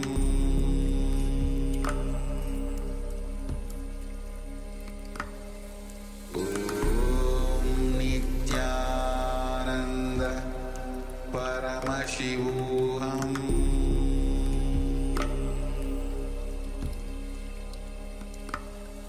Om Nithyananda Paramashivoham.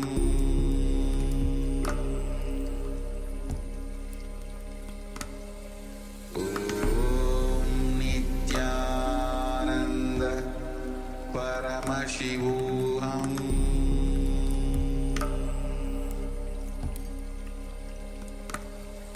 Om Nithyananda Paramashivoham.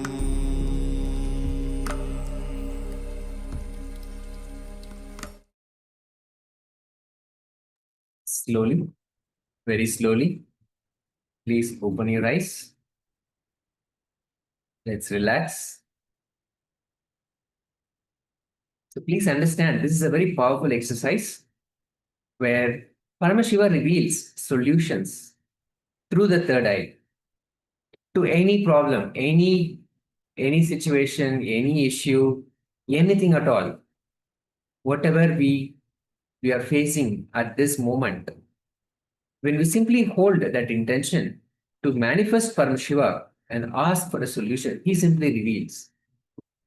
It is a solution that we may not have thought before, but not only the solution, Paramashiva usually reveals much more than that, even the path, how to achieve it also. It's a very powerful process. And you can do this pretty much every single day, every single moment, whenever you're faced with something that you feel you are not able to handle all by yourself, you're not able to overcome or solve by yourself, simply have that space of oneness. Hold that intention that Paramashiva should reveal the solution to you, and you will see Paramashiva beautifully reveals the solution for whatever it is that you are facing. It's a very powerful process. So let's have a very quick moment where we share your revelation, what was revealed to you by Paramashiva, what you can share about the revelation. You can go ahead and share.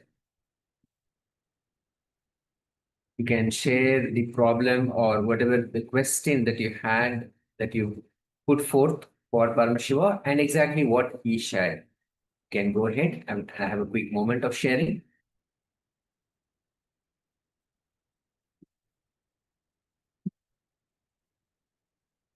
Yes, meanwhile, just like to take a moment to welcome. We have Ma Kelly Wang that has joined us. Nithyananda, good to have you with us. We have Ma Yoga Netra Shakti, Nithyananda, good to have you with us. It's Nithyananda. And I think we're also joined by Ma Gui Shu Jing, Nithyananda, good to have you. Good to have you all with us. So on this day 9 of Paramashiva. So welcome to all of you.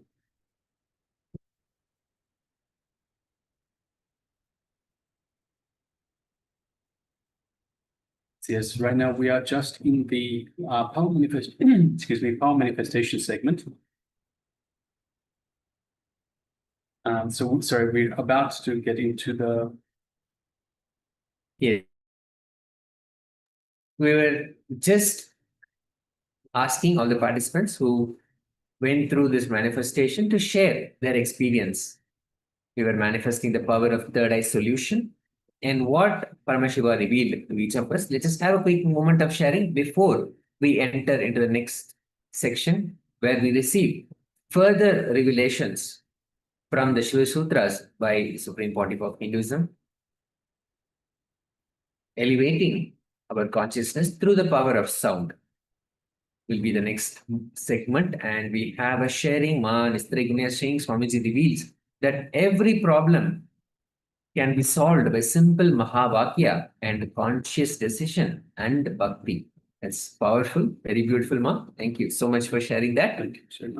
This Mahavakya, and Mahavakya is a simple yet very powerful technique initiated by Swamiji to take us directly to that space of oneness with Paramashiva.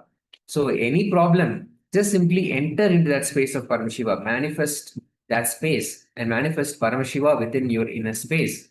And the solution is right there because he is going to solve those problems for us from our inner space. He's going to reveal the solution, the path to the solution, and he's going to also be with us throughout the whole solution. So it's a very powerful space to be here. And thank you, Ma. Thank you so much for sharing that with us.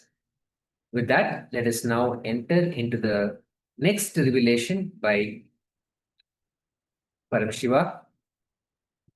And let us come back to that space of being Devi Paramashiva Shakti, which means just carrying that simple innocence, simpleness, just having that simple innocence, being open, the space of Devi Paramashiva Shakti, no matter if you're the male body or the female body, it does not matter.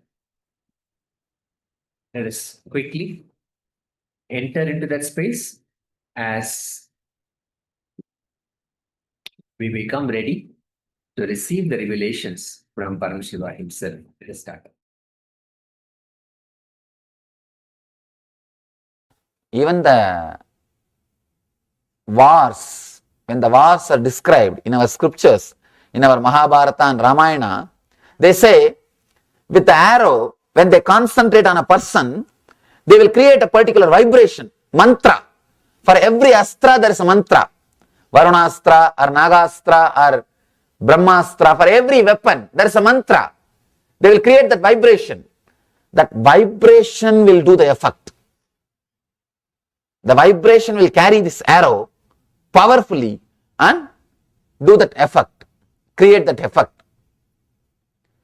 Mastering the science of vibration is only taught in the Gurukulas.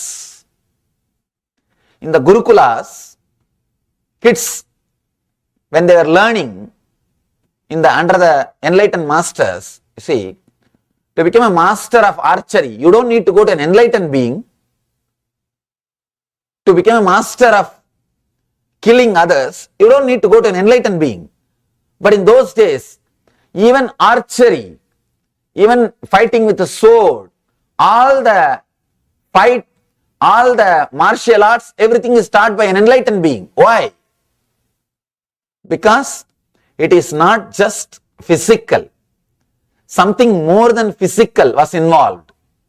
That is why they went to Dronacharya, they went to Kripacharya, who are enlightened beings, who are able to handle the power of vibrations, who knows the technique, method to handle the power of vibration, who can teach students to handle the power properly and to use that science of sound. Understand? 20 years ago, if somebody tells you, if somebody would have told you that if you just type few words in the computer, you can get to know about anything you want in the world, nobody would have believed.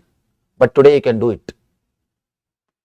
Just type any word and search in the net. Anything. You name it, you have it. Anything. 20 years ago, nobody would have imagined this is possible. But today, it is possible. Understand? Same way, just because we are not seeing few things, never think it never existed. Just like a computer passwords. Computer passwords are our olden days mantras. Those days mantras are just like computer passwords. If you now just type anything in the search in the internet, you will get the whole information. You will be able to do so much. Same way, those days our masters had passwords. Passwords for particular vibration, to handle particular thought, to handle particular sound. Those passwords are only called as mantras. They are only called as mantras. Why? Why we lost it? Why Durvasa is able to curse somebody? Why Vishwamitra is able to curse somebody? Why Vasishta is able to bless somebody? Why we are not able to? Vishwamitra was just like us. Durvasa was just like us. But how they are able to use the power of sound and use the power of vibration? Why we are not able to use? Understand? This is an important question. If you know the answer for this question, you can work on the Shiva Sutra. Now Shiva is giving technique, solution just for this question. He is answering just this single question. Why Vishwamitra or Durvasa were able to use the power of vibration? Why we are not able to use? Understand? The answer is cerebral layer. Let me explain that word. Please understand. Let me explain how we are corrupted even in our lust, how we are corrupted even in our anger. Even in our anger, we are not pure. We are not authentic. Even in our lust, we are not pure. We are not authentic. If Vishwamitra is angry, if Durvasa is angry, he will not sit and calculate whether the guy in front of me is my boss or subordinate. You will calculate. Understand? When you become angry, one part of you is still able to manage the calculation. He is my boss, too much is at risk, please relax. But Durvasa is not calculating. Durvasa doesn't know how to calculate. He is just fire. Authentic anger. I tell you, I am not telling you to shout at everybody or be violent at everybody. No. I am saying, integrate your anger, be authentic. Suddenly you will see anger leaves you, lust leaves you. Somebody came to me and asked, Swamiji, I am addicted to smoking. I don't know what to do. Few days ago, I read a book and then dropped. I asked him, did you drop the smoking? No, I dropped reading books like that, which are confusing. Please do something. I told him, do one thing. First tell me, how did you start? He told me, when I was 15 or 16, I was standing in a shop with my friend. My friend was smoking. From a distance, my father saw, he misunderstood. He mistook that I am only smoking. The smoke was coming from me. So when I went back to home, he was shouting and he started beating me. In India, kids will be beaten. He was beating me. I thought, oh fellow, you already punished me. Then why not smoke? I already received the punishment. Then why not start smoking? Just my anger towards him, I started smoking. And I felt I became a man when I say no to my father. The same problem you all will be facing in your house. When they say no to you, they feel that they have become independent. They are now man. They are now adults. They can think on their own. It is just the desire for freedom comes out as big no. Anything you say, all they know is no. Anything you try. See, to do some work, there are three ways. One, do it by yourself, or hire somebody to do, or tell your kids not to do. It will be done. Just anything, straight no. Because they feel strong when they say no to you. When they say no, their ego is feeling very strong. It's the nature. So I asked him, your anger towards your father only started this habit. First work on that anger. First be really authentic, integrate. See, if you are angry, express it on him. If you don't, if you feel that expressing it on him will create karma, cycle, the chain, he will again express it on you, it will lead to one more karma, then at least know how to release it in the air. That's what we call releasing the samskaras, karma dahana. In Yoga Sutra, we have a technique, we have a method. If you can't express the anger on the other person, if you feel the cycle or the karma chakra will be created. Karma chakra means what? You will shout and she will beat and you will again shout, and it's just a routine. It will only get developed. If you feel that will happen, then at least release it in the air. But be authentic in your anger. When you are not authentic, it will start expressing in so many ugly ways. Understand?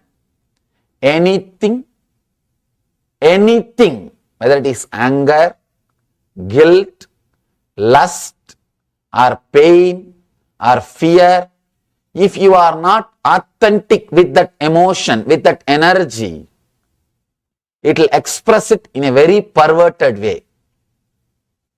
Very perverted way. All perversions, all mental disorders are just perverted or cerebral expressions, or disturbed, distorted expressions of these emotions. Understand? These emotions are power, energy to your being. You can see when you become angry, how energetic you become. Your whole body is alive. Every cell is just living. Your whole energy is alive. When you are filled with lust, you can see, when you are filled with lust, the fear won't be there. You won't have fear. No fear will be there. That is why, even knowing the laws of the country, people commit mistakes. They know the laws of the country, the laws of the society, they know everything. But fear will not have place when you are filled with lust. Because the lust is power, energy. If you are authentic with that energy, the energy will liberate you. Understand? The energy will liberate you. Because all these energies, the lust is Muladhara chakra, the base energy. Fear is second, Swadhisthana chakra. Worry, constantly brooding over, guilt is Manipura, third chakra. Each of these energies are base material for your energy centers. Each of these energies are worshipped as gods in our tradition. Understand? Each of these chakras are worshipped as gods in our tradition. Because the authentic energy, if you are authentic with your lust, you will be liberated. If you are authentic with your fear, you will be liberated. With any emotion, if you are authentic, you will be liberated. The main problem with us, we are not authentic with anything, constantly calculating. With any emotion, before expressing, you start calculating the after effects and side effects.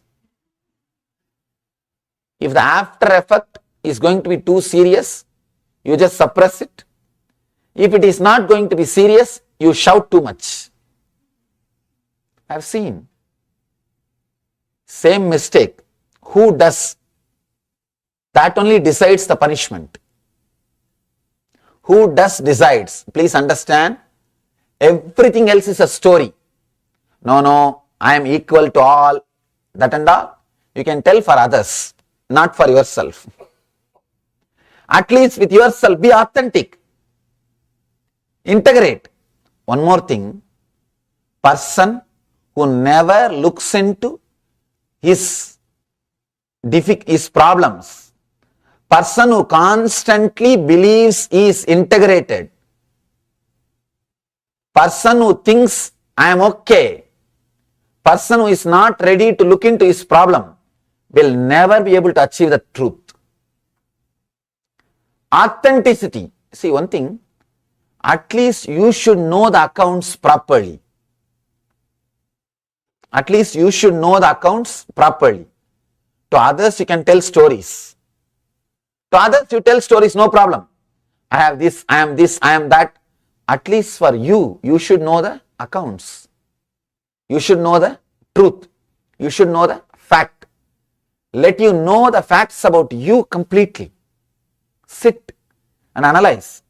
If the same mistake, if this guy does, how I will react. Same mistake, if this person does, how I am reacting. Try to grind. Try to polish. Try to be honest with yourself. Integrating yourself, bringing honesty to yourself is the only way to remove the hypocrisy. Person who has removed the hypocrisy from the inner space will experience enlightenment. Ramakrishna says beautifully, integrating your inner chattering and your words spoken is enlightenment.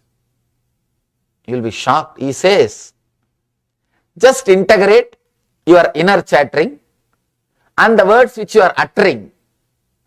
Let both of them be integrated. You are enlightened. He says, Man mukh ek karo. The mind and the words, inner chattering and the words, if they are connected, you are liberated. I tell you, to live in a body in which the inner chattering and the words are connected is heaven. Is heaven. No other pleasure can show you that ecstasy like living in a body where this inner chattering and the verbal words, which or spoken words, are integrated. It is just pure ecstasy. It's a pure ecstasy. Living inside, it feels so good. Constant ecstasy. That's what I call Nithyananda. If you can live inside a body in which the inner chattering and the spoken words are integrated, they are in tune, suddenly you will see you are living inside a hollow bamboo. You are living with such a vast inner space. As and now, you feel constantly suffocated. That is why you can't sit with yourself. Sometime, actually, I had a 1 week vacation just before coming to Ohio. 1 week vacation means no work, no program. Some of the situation was such that I was not able to continue my regular programs. 1 week. You will be surprised to know, not even 1 week, 9 days. I sat in my room, did not come out of the room 9 days. No TV. No TV, no music, no iPad, no video, nothing. No entertainment things. Just I sat, 9 days I did not come out. People who are taking care of me, the ashramites who are traveling with me, they said, Swamiji, let's go and have fresh air here, and let's go here, let's go there. I said, no, I don't feel like. 9 days, you see, it is not that I felt like going out and I controlled myself. I don't have to. I don't have to. If I think, simply I can go out and go around and do sightseeing and everything. There was no other routine, no other work. But I didn't feel like. Morning I'll get up, just sit and maybe 1 or 2 meals in a day, and then just sit and relax. Even people who lived around me were shocked because they have never seen me sitting in one place for 9 days. 9 days I did not come out of the room. Full 9 days. They were asking, what is this, Swamiji? Why? I said, just I don't feel like. Understand, you can sit with yourself only if your mind and words are integrated. Only if you have enough inner space. We were in the Vancouver, Canada. And there is so much of skiing, snow, everything is going on around. They were saying, Swamiji, let's go here, let's go there. I said, no, nothing is there. What is there? I am completely comfortable with myself. I can sit with myself for hours. I don't need anything to entertain me. We need so much of entertainment because we can't sit with ourselves. Suffocation. Understand? If you can't sit with yourself, your inner chattering and the spoken words are not integrated. You can't experience power of sound. The basic quality to experience power of sound, power of vibration, you must be able to sit with yourself, doing nothing. People are shocked. They ask me, how can you just sit? I say, what is there? How can you not just sit? Human beings have lost one big dimension of the life. If you can't sit with yourself, be very clear, you have lost one major dimension of your life. Person who is born blind, he can't understand what he is missing. You can't explain to him. Person who is blind from birth, can you explain to him what he is missing? Even if you try to explain, he will only misunderstand. A small story. one blind guy, born from birth, from birth. One friend came to him and said, my child died. He asked, why? Why did your child die? No, we gave little milk, and that milk, because of that milk, he died. Milk means what? No, it will be white, liquid.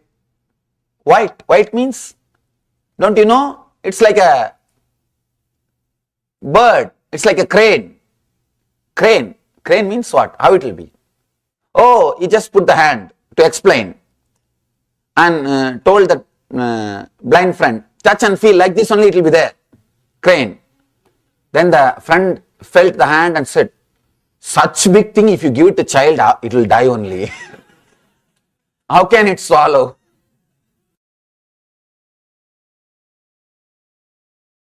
If you try to explain something to a person who is blind from birth, he can't relate. And you can't even make him understand what he is missing. Same way I tell you, if you can't sit with yourself, what you are missing, I can't explain. Not able to sit with themselves means does not have so much of inner space, so much of suffocation. Get all the unnecessary furniture and junk from your inner space out. See, now it's like you got too many furnitures, not only furnitures. Somehow you feel all this junk will be useful sometime. These mad people, if you have seen, the mad people, they will go around and collect everything. Every cover, bag, all the things from the road. And if you ask them why, no, it will be useful at some point. They will keep all those things in the house and they will be sleeping outside. Now that is what we are doing. We have collected enough furnitures and junk. Furniture means which you are using now. Junk means which you are thinking you will use it in the future. But you will never use it. Collecting everything and keeping in the inner space, and you are sleeping outside. You are never able to enter in your inner space. So much smell. It is so dirty. You always live outside with your TV, with your iPad, with your laptop, with your car, or with some other entertainment programs. You not able to sit with yourself means you are not able to enter into your own home, your own inner space. Understand, you are completely cheated by this consumeristic culture. The worst thing which can happen to human beings is being cheated by the consumeristic culture. Consumeristic culture means you can have anything, have more. What to do? That later on will take care. That will think later on. Now have more. You are bombarded with desires. You are blasted with advertisements. Constantly. So much of please don't mistake me. I am not disrespecting, but I am telling you the truth. So much of advertisement for food and medicine is not good. See, constantly you are seeing the restaurants. You see, I am not comparing or criticizing. Everywhere, so much of advertisement for food. What will happen? Every time when you see a food, such big burger photographs, and you will think, why not have one?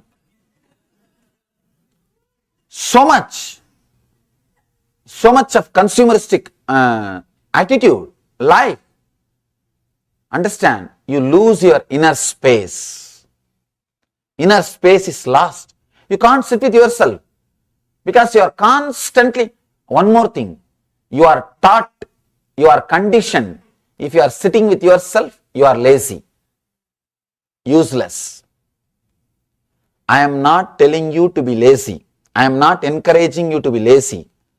But I am saying, when you want, you should be able to sit with yourself. You should have integrity, clarity, freedom, energy just to sit with yourself.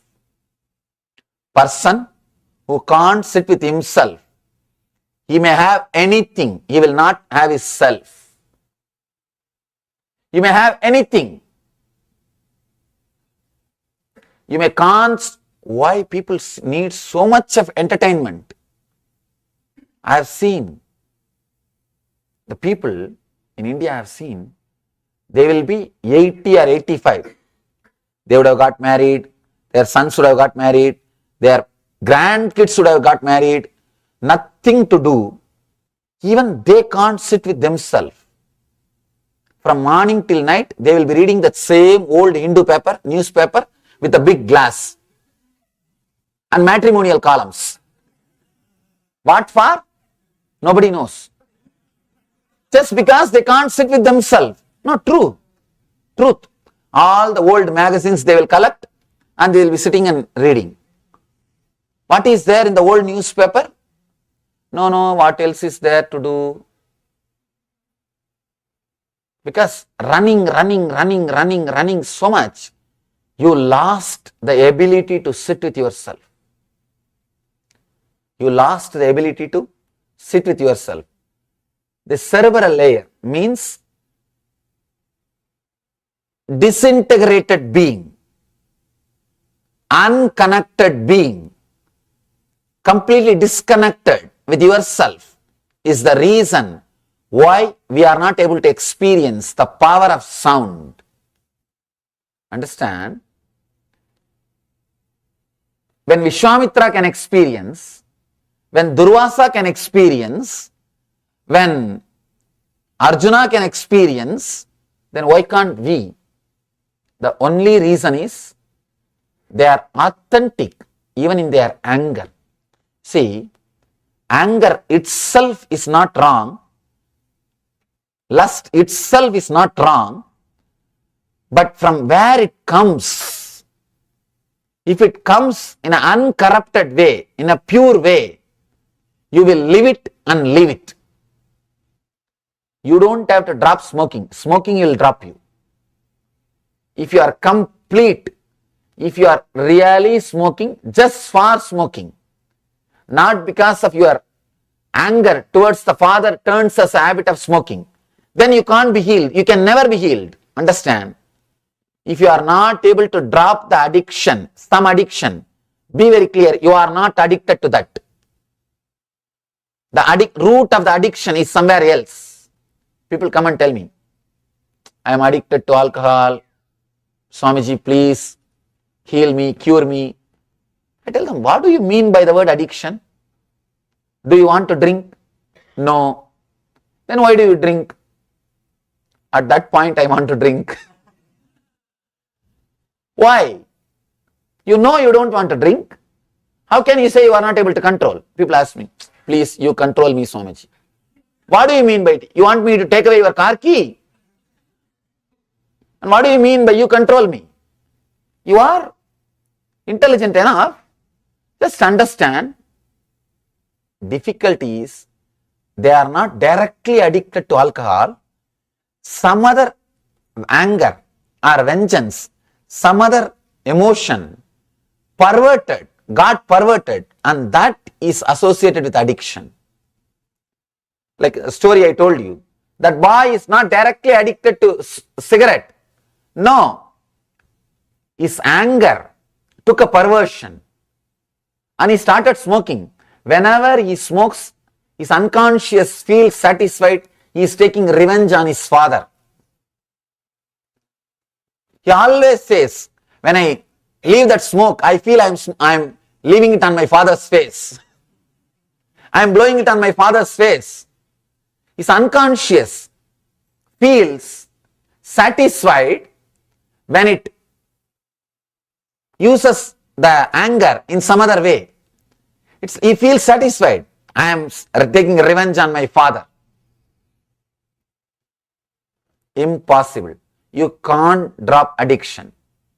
You can't drop addiction unless you are authentic, unless you are able to understand to what you are addicted. I told him, you are addicted to the anger vengeance to your father. You are not directly addicted to smoking. Heal that. Smoking will drop you. You don't have to drop smoking. Smoking will drop you.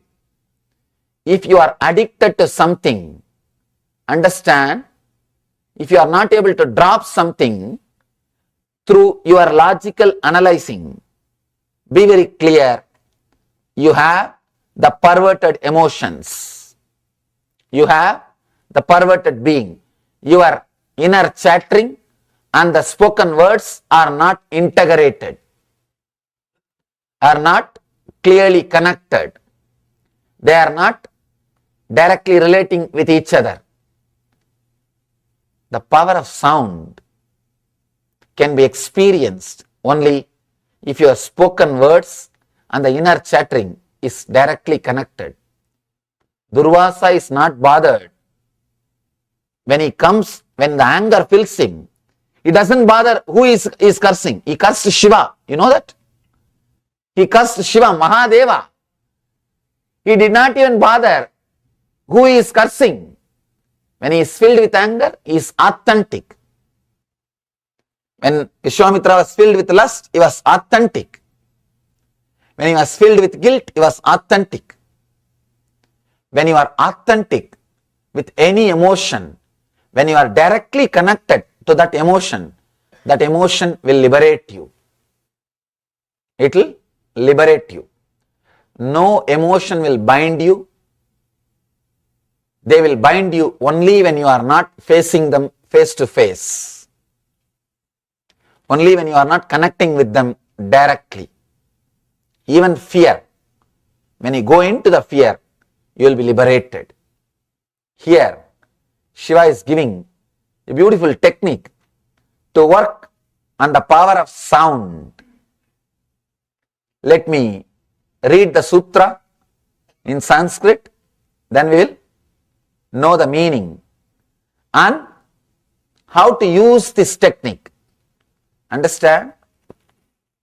Now we all know there is something called power of sound. Means the sound can transport you to a different plane of existence. There were masters who used this science, and I told you even experiences from my life. And now we have a technique how to use it in our life, and we know why they were able to use and we are not able to use. The reason why they were able to experience the power of sound and why we are not able to experience.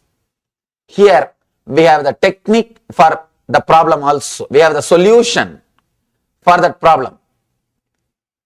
Just understand these three things. Through the power of sound, you can be transported to a different plane of existence, and it is possible. Many have lived. Second fact, we are not able to live. Something is wrong with us. How we can achieve that same power?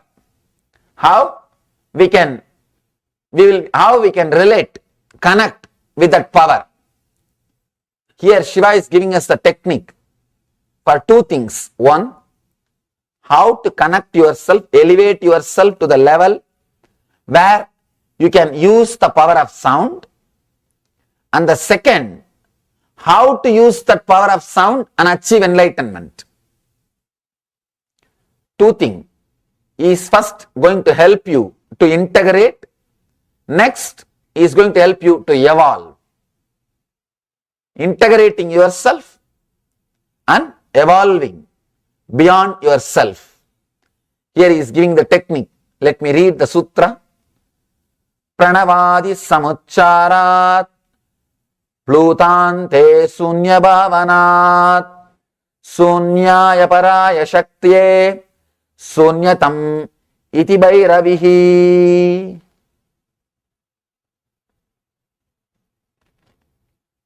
Again, the big problem is translation.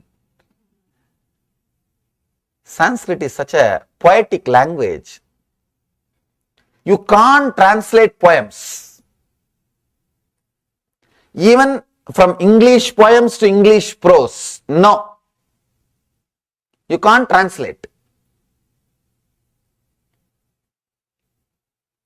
If you translate, you can say what he means, but you can't say what all he wants to express.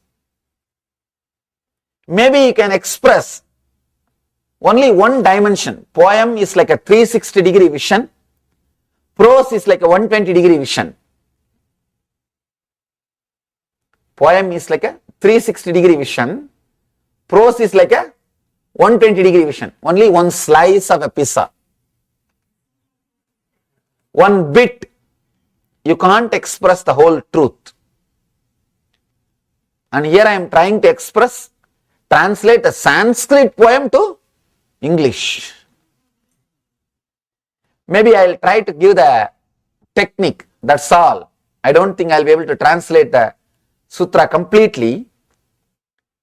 Intone a sound, O Bhairavi, as Om, the A-U-M, A-U-Ma, the Pranava.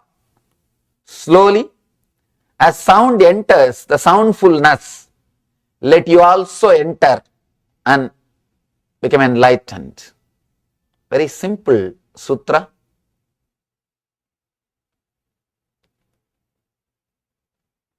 If you don't understand the sutra, it's okay. Understand the technique, that's more than enough. I'll explain the technique. I'm reading the sutra just for future, just to put it on record. Pranavadi samucharat pludante sunyabhavanat sunyaya paraya shaktya sunyatam eti Bhairavihi.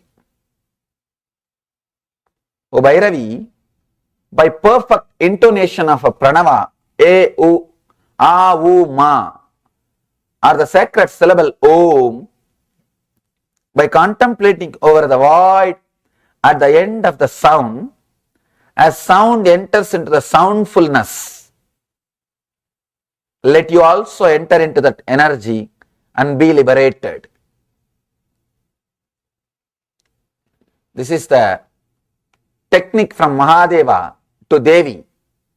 He is addressing, O Bhairavi. Bhairavi is the word. Bhairavi is the name of the Devi. He is addressing, O Bhairavi,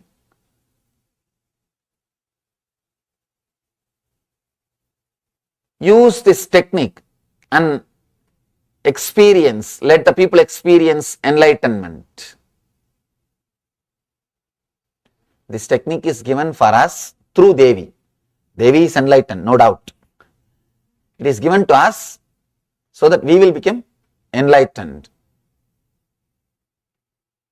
This Murti is made out of the Dhyana Sloka from this book.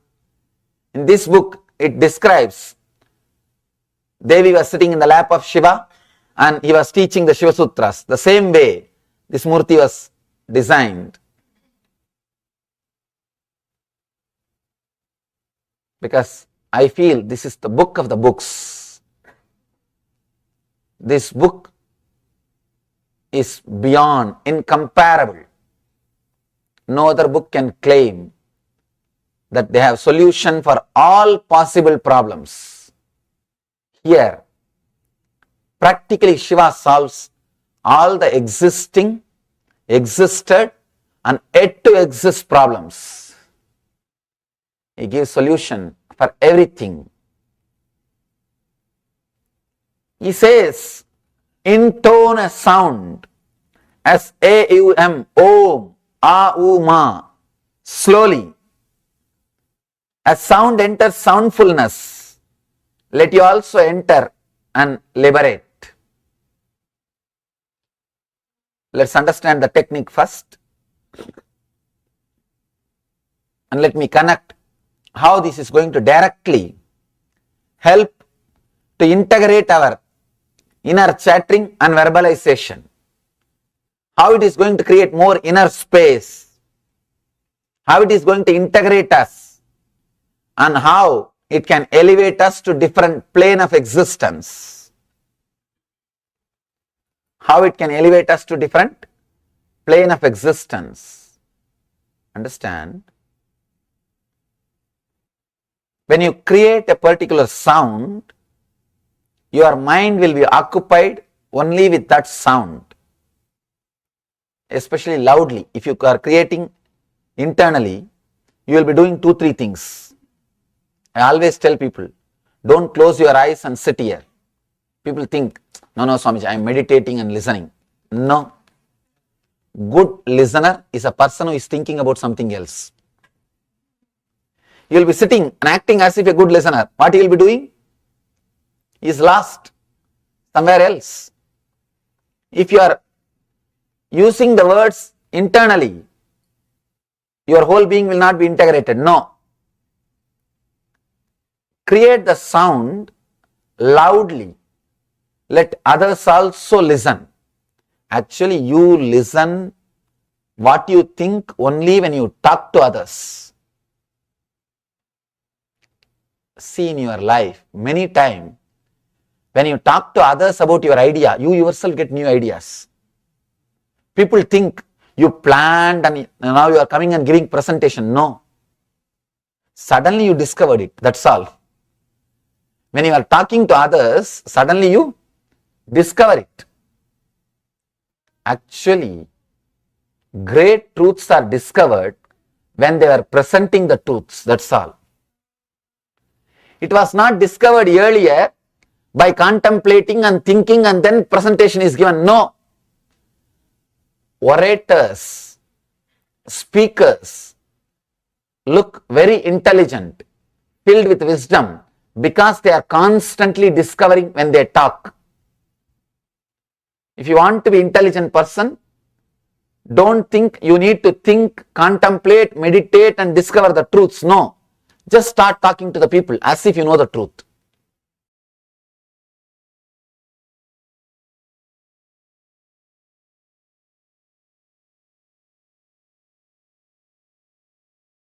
Now, some of the great truths in Sanskrit, we say, by listening, you learn only 1/4.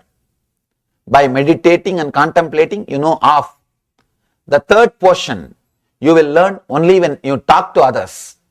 And the fourth part will be experienced through the experience.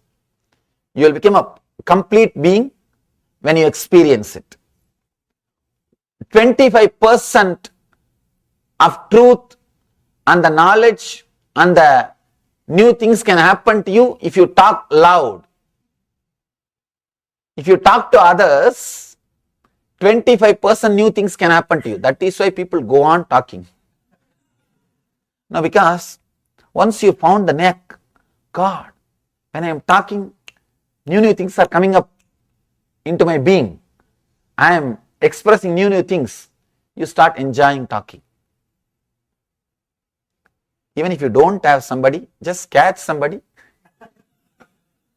Or you have pets who can't run away. Start talking. Start giving your presentations. And you will see, suddenly you are talking too many intelligent things. And things are falling in tune. Here, Shiva also says, start loudly. Only then you will be listening. You won't listen if you are chanting internally. People ask me, Swamiji, if I chant inside silently, it will be nice. No. You will feel nice because you have fallen asleep. People come out and tell me, no, Swamiji, I chanted very silently. It was so great. It was such a great experience. Don't think it is a meditative experience. You would have slept. Maybe a good sleeping pill. Chanting some mantra internally, inside the mind, may be a good technique for sleeping, not for falling into meditation. Falling into meditation, start with a loud voice. And slowly you will see your whole inner being is filled with that voice. Your whole energy is concentrated to that sound. Now, slowly reduce the sound. Go to the depth from where that sound is raising, from where that sound is arising, from where that sound is coming out. Go to that source. Go to that being. You will see your inner space filled with soundfulness. I want all of you to know, silence is not soundlessness. Soundlessness, absence of sound, is dead silence. If you are jumping, if you are working towards the soundlessness directly, you will only be constantly disturbed, irritated by other sounds.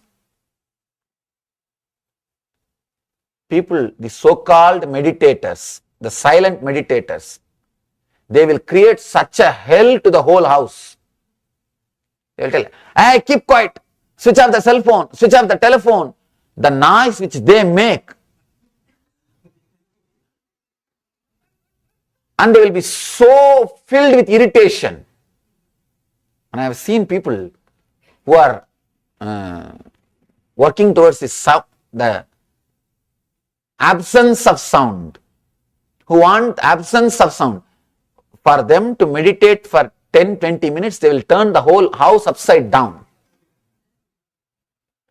They will shout at this person, that person, and after shouting, before sitting for meditation, they will shout, go around, keep quiet, keep quiet, keep quiet, keep quiet.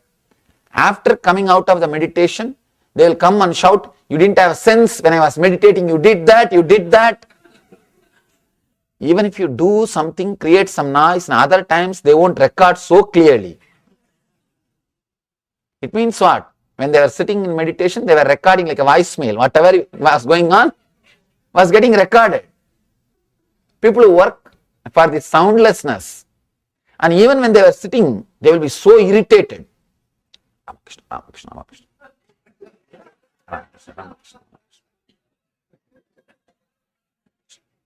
Don't you have a sense? I am meditating. Keep quiet.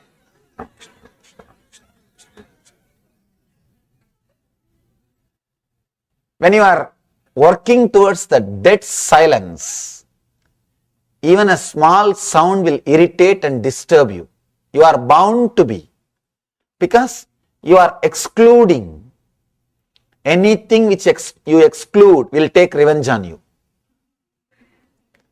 Anything you exclude will take revenge on you. And you will see purposely sounds are coming towards you. They are traveling. Sometime, even if the sounds don't come, you will be waiting for them. A small story like this. One great guy who is trying to work with that absence of sound. The dead meditators, I call them. With a long face, serious, and they can't tolerate even a small sound. They need absolute silence. Absolute means pin drop silence. One fellow, like this guy, sitting in the banks of lake, the village tank, and meditating. That's where people usually meditate after taking bath. They will sit there and meditate. One day I heard the sound of anklets. One girl came to fetch water.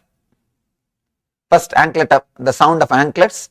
When they put the pot in the lake, when the pot gets filled, that sound. That fellow opened the eyes and saw.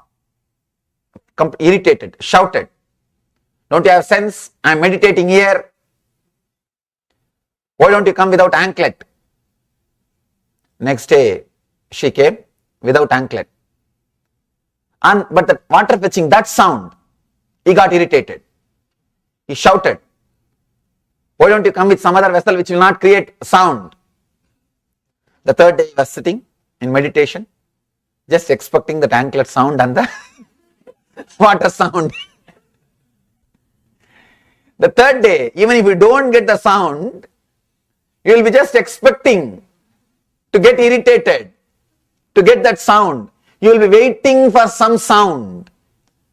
When you want complete the soundless silence, you are in trouble. Here Shiva says, enter into the soundfulness, the intensity of sound, then no sound can disturb you. No sound can disturb you. He says, go into that sound, source of the sound. That's what we call anahata dvani, uncreated sound.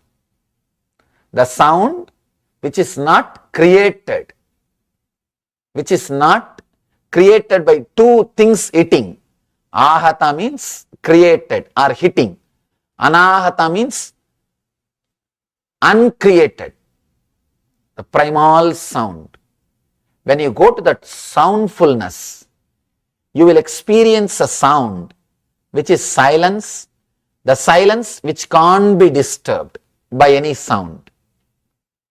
Silence which can't be disturbed by any sound is the true silence. Silence is not absence of sound. Silence means intense living silence. Understand? I am giving a new meaning for the word silence. Intense living silence, not dead graveyard silence. These guys who are working for the dead silence, soundlessness, even in graveyard they will not be relaxed. They will say, oh, the air sound is coming, or some bird chirping. They will be disturbed by some sound. If you are excluding, you will be disturbed. If you are including, nothing can disturb you. Shiva is a great master who includes everything. Who includes everything. Let me describe the technique so that you can play with this technique. Play with this powerful technique. Understand? This technique will do two work. One, will first heal you, integrate you, so that you can start experimenting and experiencing the power of sound. You will achieve the state of Vishwamitra, Vasishta, Durvasa. You will be able to play with the power of sound. The second thing, you will be able to use this same technique to elevate you to the enlightened consciousness. Healing you is one part, elevating you is second part. Healing you means bringing you to the level of Durvasa, Vasishta, the Vishwamitra. Elevating you means what I said, that just by sound you can walk on fire, you will not be burnt. That is elevating. Transporting you to the different plane of existence. Both can be done by just this one technique. People ask me, technique seems to be so small, how can such big work happen, Swamiji? It feels like too good to be true.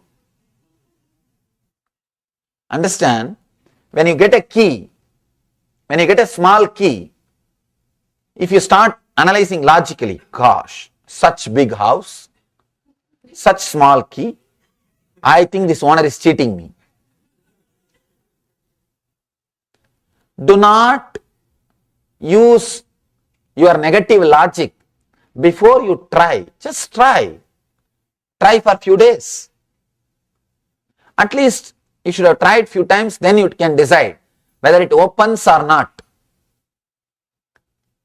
Our logic, gosh, problem is so big, but solution is so small. House is so big. Key doesn't have to be house size, but at least it should be door size. Logically, that is what it should be. Na? It may not be house size, at least it should be door size. But it is too much. 20 feet tall house and just 3-inch key. How can this open? My problems are so big, and the Swami is giving half an hour discourse, and he says, I can become Vasishta, I can become Vishwamitra. What he means by it? Understand, I am not here to give you any false promise. No. I am not here to give you something which is too good to be true. I am here just to share the things which I experienced. and just to share the technology which millions have experienced. Millions have experienced. This technology is developed by at least 2 million inner scientists with 10,000 years of research and development, practiced by 1 billion people around the world. This is the essence of the Vedic tradition.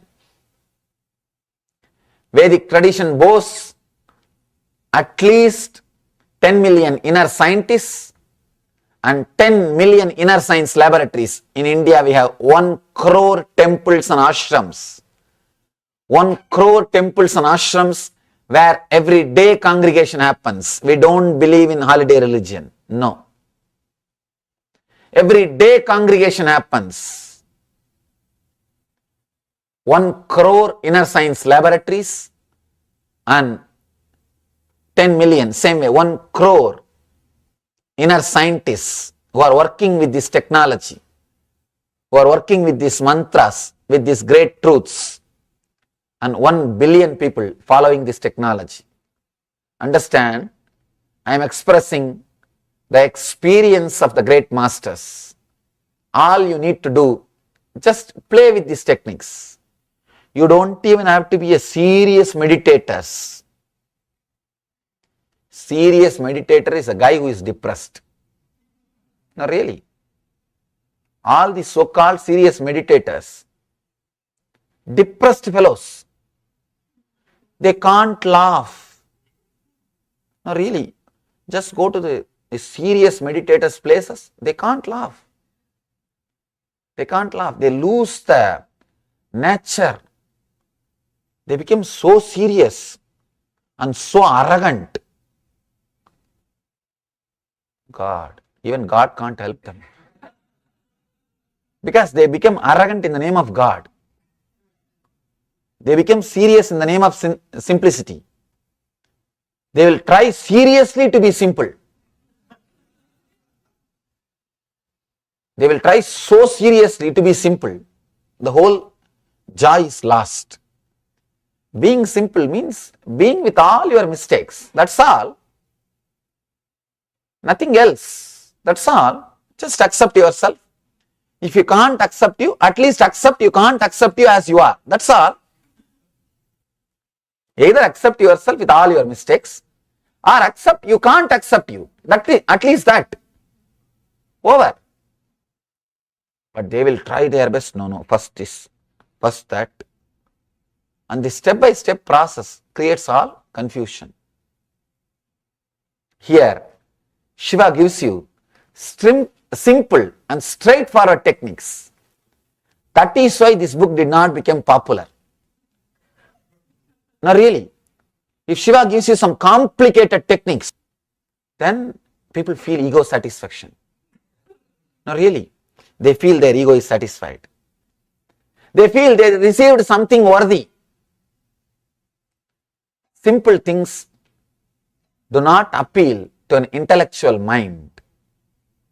Simple things people don't feel connected to it. They become so complicated. Anything which is very complicated, they feel connected. I have seen, when I tell people, go around the hill 10 times in my native place, that going around the hill is a famous tradition. 16 kilometers, they will have to walk 10 miles. If I tell them, please go around that Arunachala hill, do the Girivalam for 10 times, they will leave so happily that they will go out and tell, Swamiji gave me big solution, all my problems disappeared, I am so happy I came and met him. If I tell them, please sit for 10 minutes and meditate every day, I think this Swami doesn't know much. This Swami doesn't know much about spirituality. It's okay, I think he is after all young person. He will not know too much about spirituality. I think anyhow, whatever he knows, he told me, but I will go for second opinion. See, when you tell something which is straight, people feel it's okay. I just came to see what he tells. I just came to check out. And they don't feel connected. And if you teach them, if you nicely blast them, actually you should beat them, then they are happy. They are quite happy. Yes, I paid $200, I got some material. I learned something. But here Shiva is straight away giving a simple technique. He says, chant the Omkara loudly with that same loud expression. Go into the source from where the sound is coming from your being. He is not telling you how to sit. He is not even telling you should not lie down. You can even lie down. He is not putting any condition. He is not giving you anything else. He is not telling you should not eat this, you should not eat that, you should not do that, you should not do this. Nothing. Actually, inside, unconsciously, everybody wants some do's and don'ts. Because you are trained to live with the do's and don'ts. Here, Shiva is not giving any do's and don'ts. No. He is just giving you the technique and he is telling, be authentic. That is where the problem starts. That is where the problem starts. It is too simple. If it is very complicated, you start feeling connected and you start practicing it. If it is too simple, because you don't feel any respect towards it, you don't practice it. That's why I always tell people, in our meditation camps, I make them do there itself. Once you do, then you know. Then you know the power of it. Then you know the power of this technique. Today, we will also, just for 10 minutes, we will try this technique and see the power of it. See, if I just give you the glimpse of this meditation, only one experience with this meditation, you will not stop doing it. You will never miss it. Giving one glimpse of this great technique is what we call initiation, diksha. Diksha means making the person experience at least once, so that he will continue. He will continue to experiment. See, if you experience once, that's enough. You will continue to experience. You will continue to practice. But till then, your intellect will be playing its own game. At least once I should show how the key opens. Then if I hand over the key, you know, yes, this key opens this house. Then you can be inside the house or outside the house. You will have confidence. This key opens. Even if once I don't show, you will not even have the confidence to use the key. So now, let us work on the key just for a few minutes. Let me explain the technique once more. You will create intense, deep sound of Omkara. Om.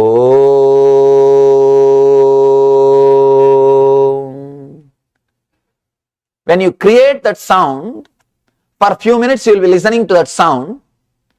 After a few minutes, let you be creating the sound loudly.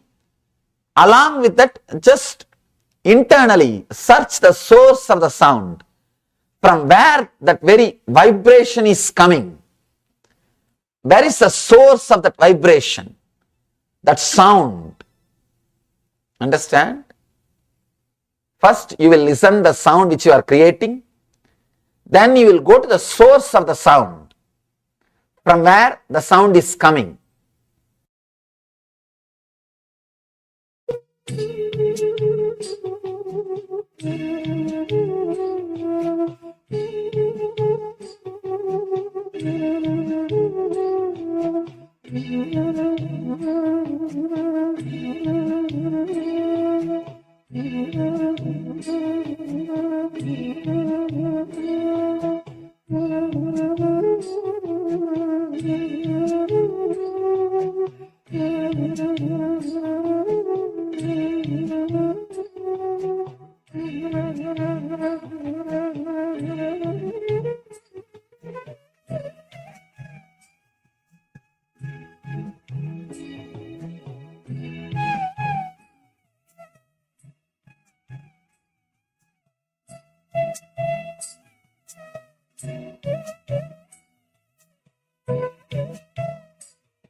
Even the wars, when the wars are described in our scriptures, in our Mahabharata, Established since 2002 in the United States of America.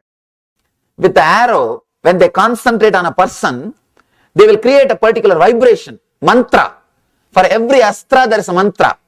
Varunastra or Nagastra or Brahmastra, for every weapon, there is a mantra. They will create that vibration. That vibration will do the effect. The vibration will carry this arrow powerfully and do that effect, create that effect. Mastering. Established since 2002 in the United States of America, the United Ancient Nations is an intergovernmental organization currently made up of 160 plus members and indigenous nations. The UAN and its work are guided by the purposes and principles contained in its founding charter. The UAN is a manifestation of the profound connection amongst indigenous peoples across the world, including African, Andean, American, European, Caribbean, Oceanic, and Asian regions, rooted in shared wisdom, sustainable practices, and deep reverence for the earth. The United Ancient Nations serves as an international cultural and diplomatic organization focused on uniting indigenous cultures globally. Our governance structure is council-based without territorial claims, led by a collective leadership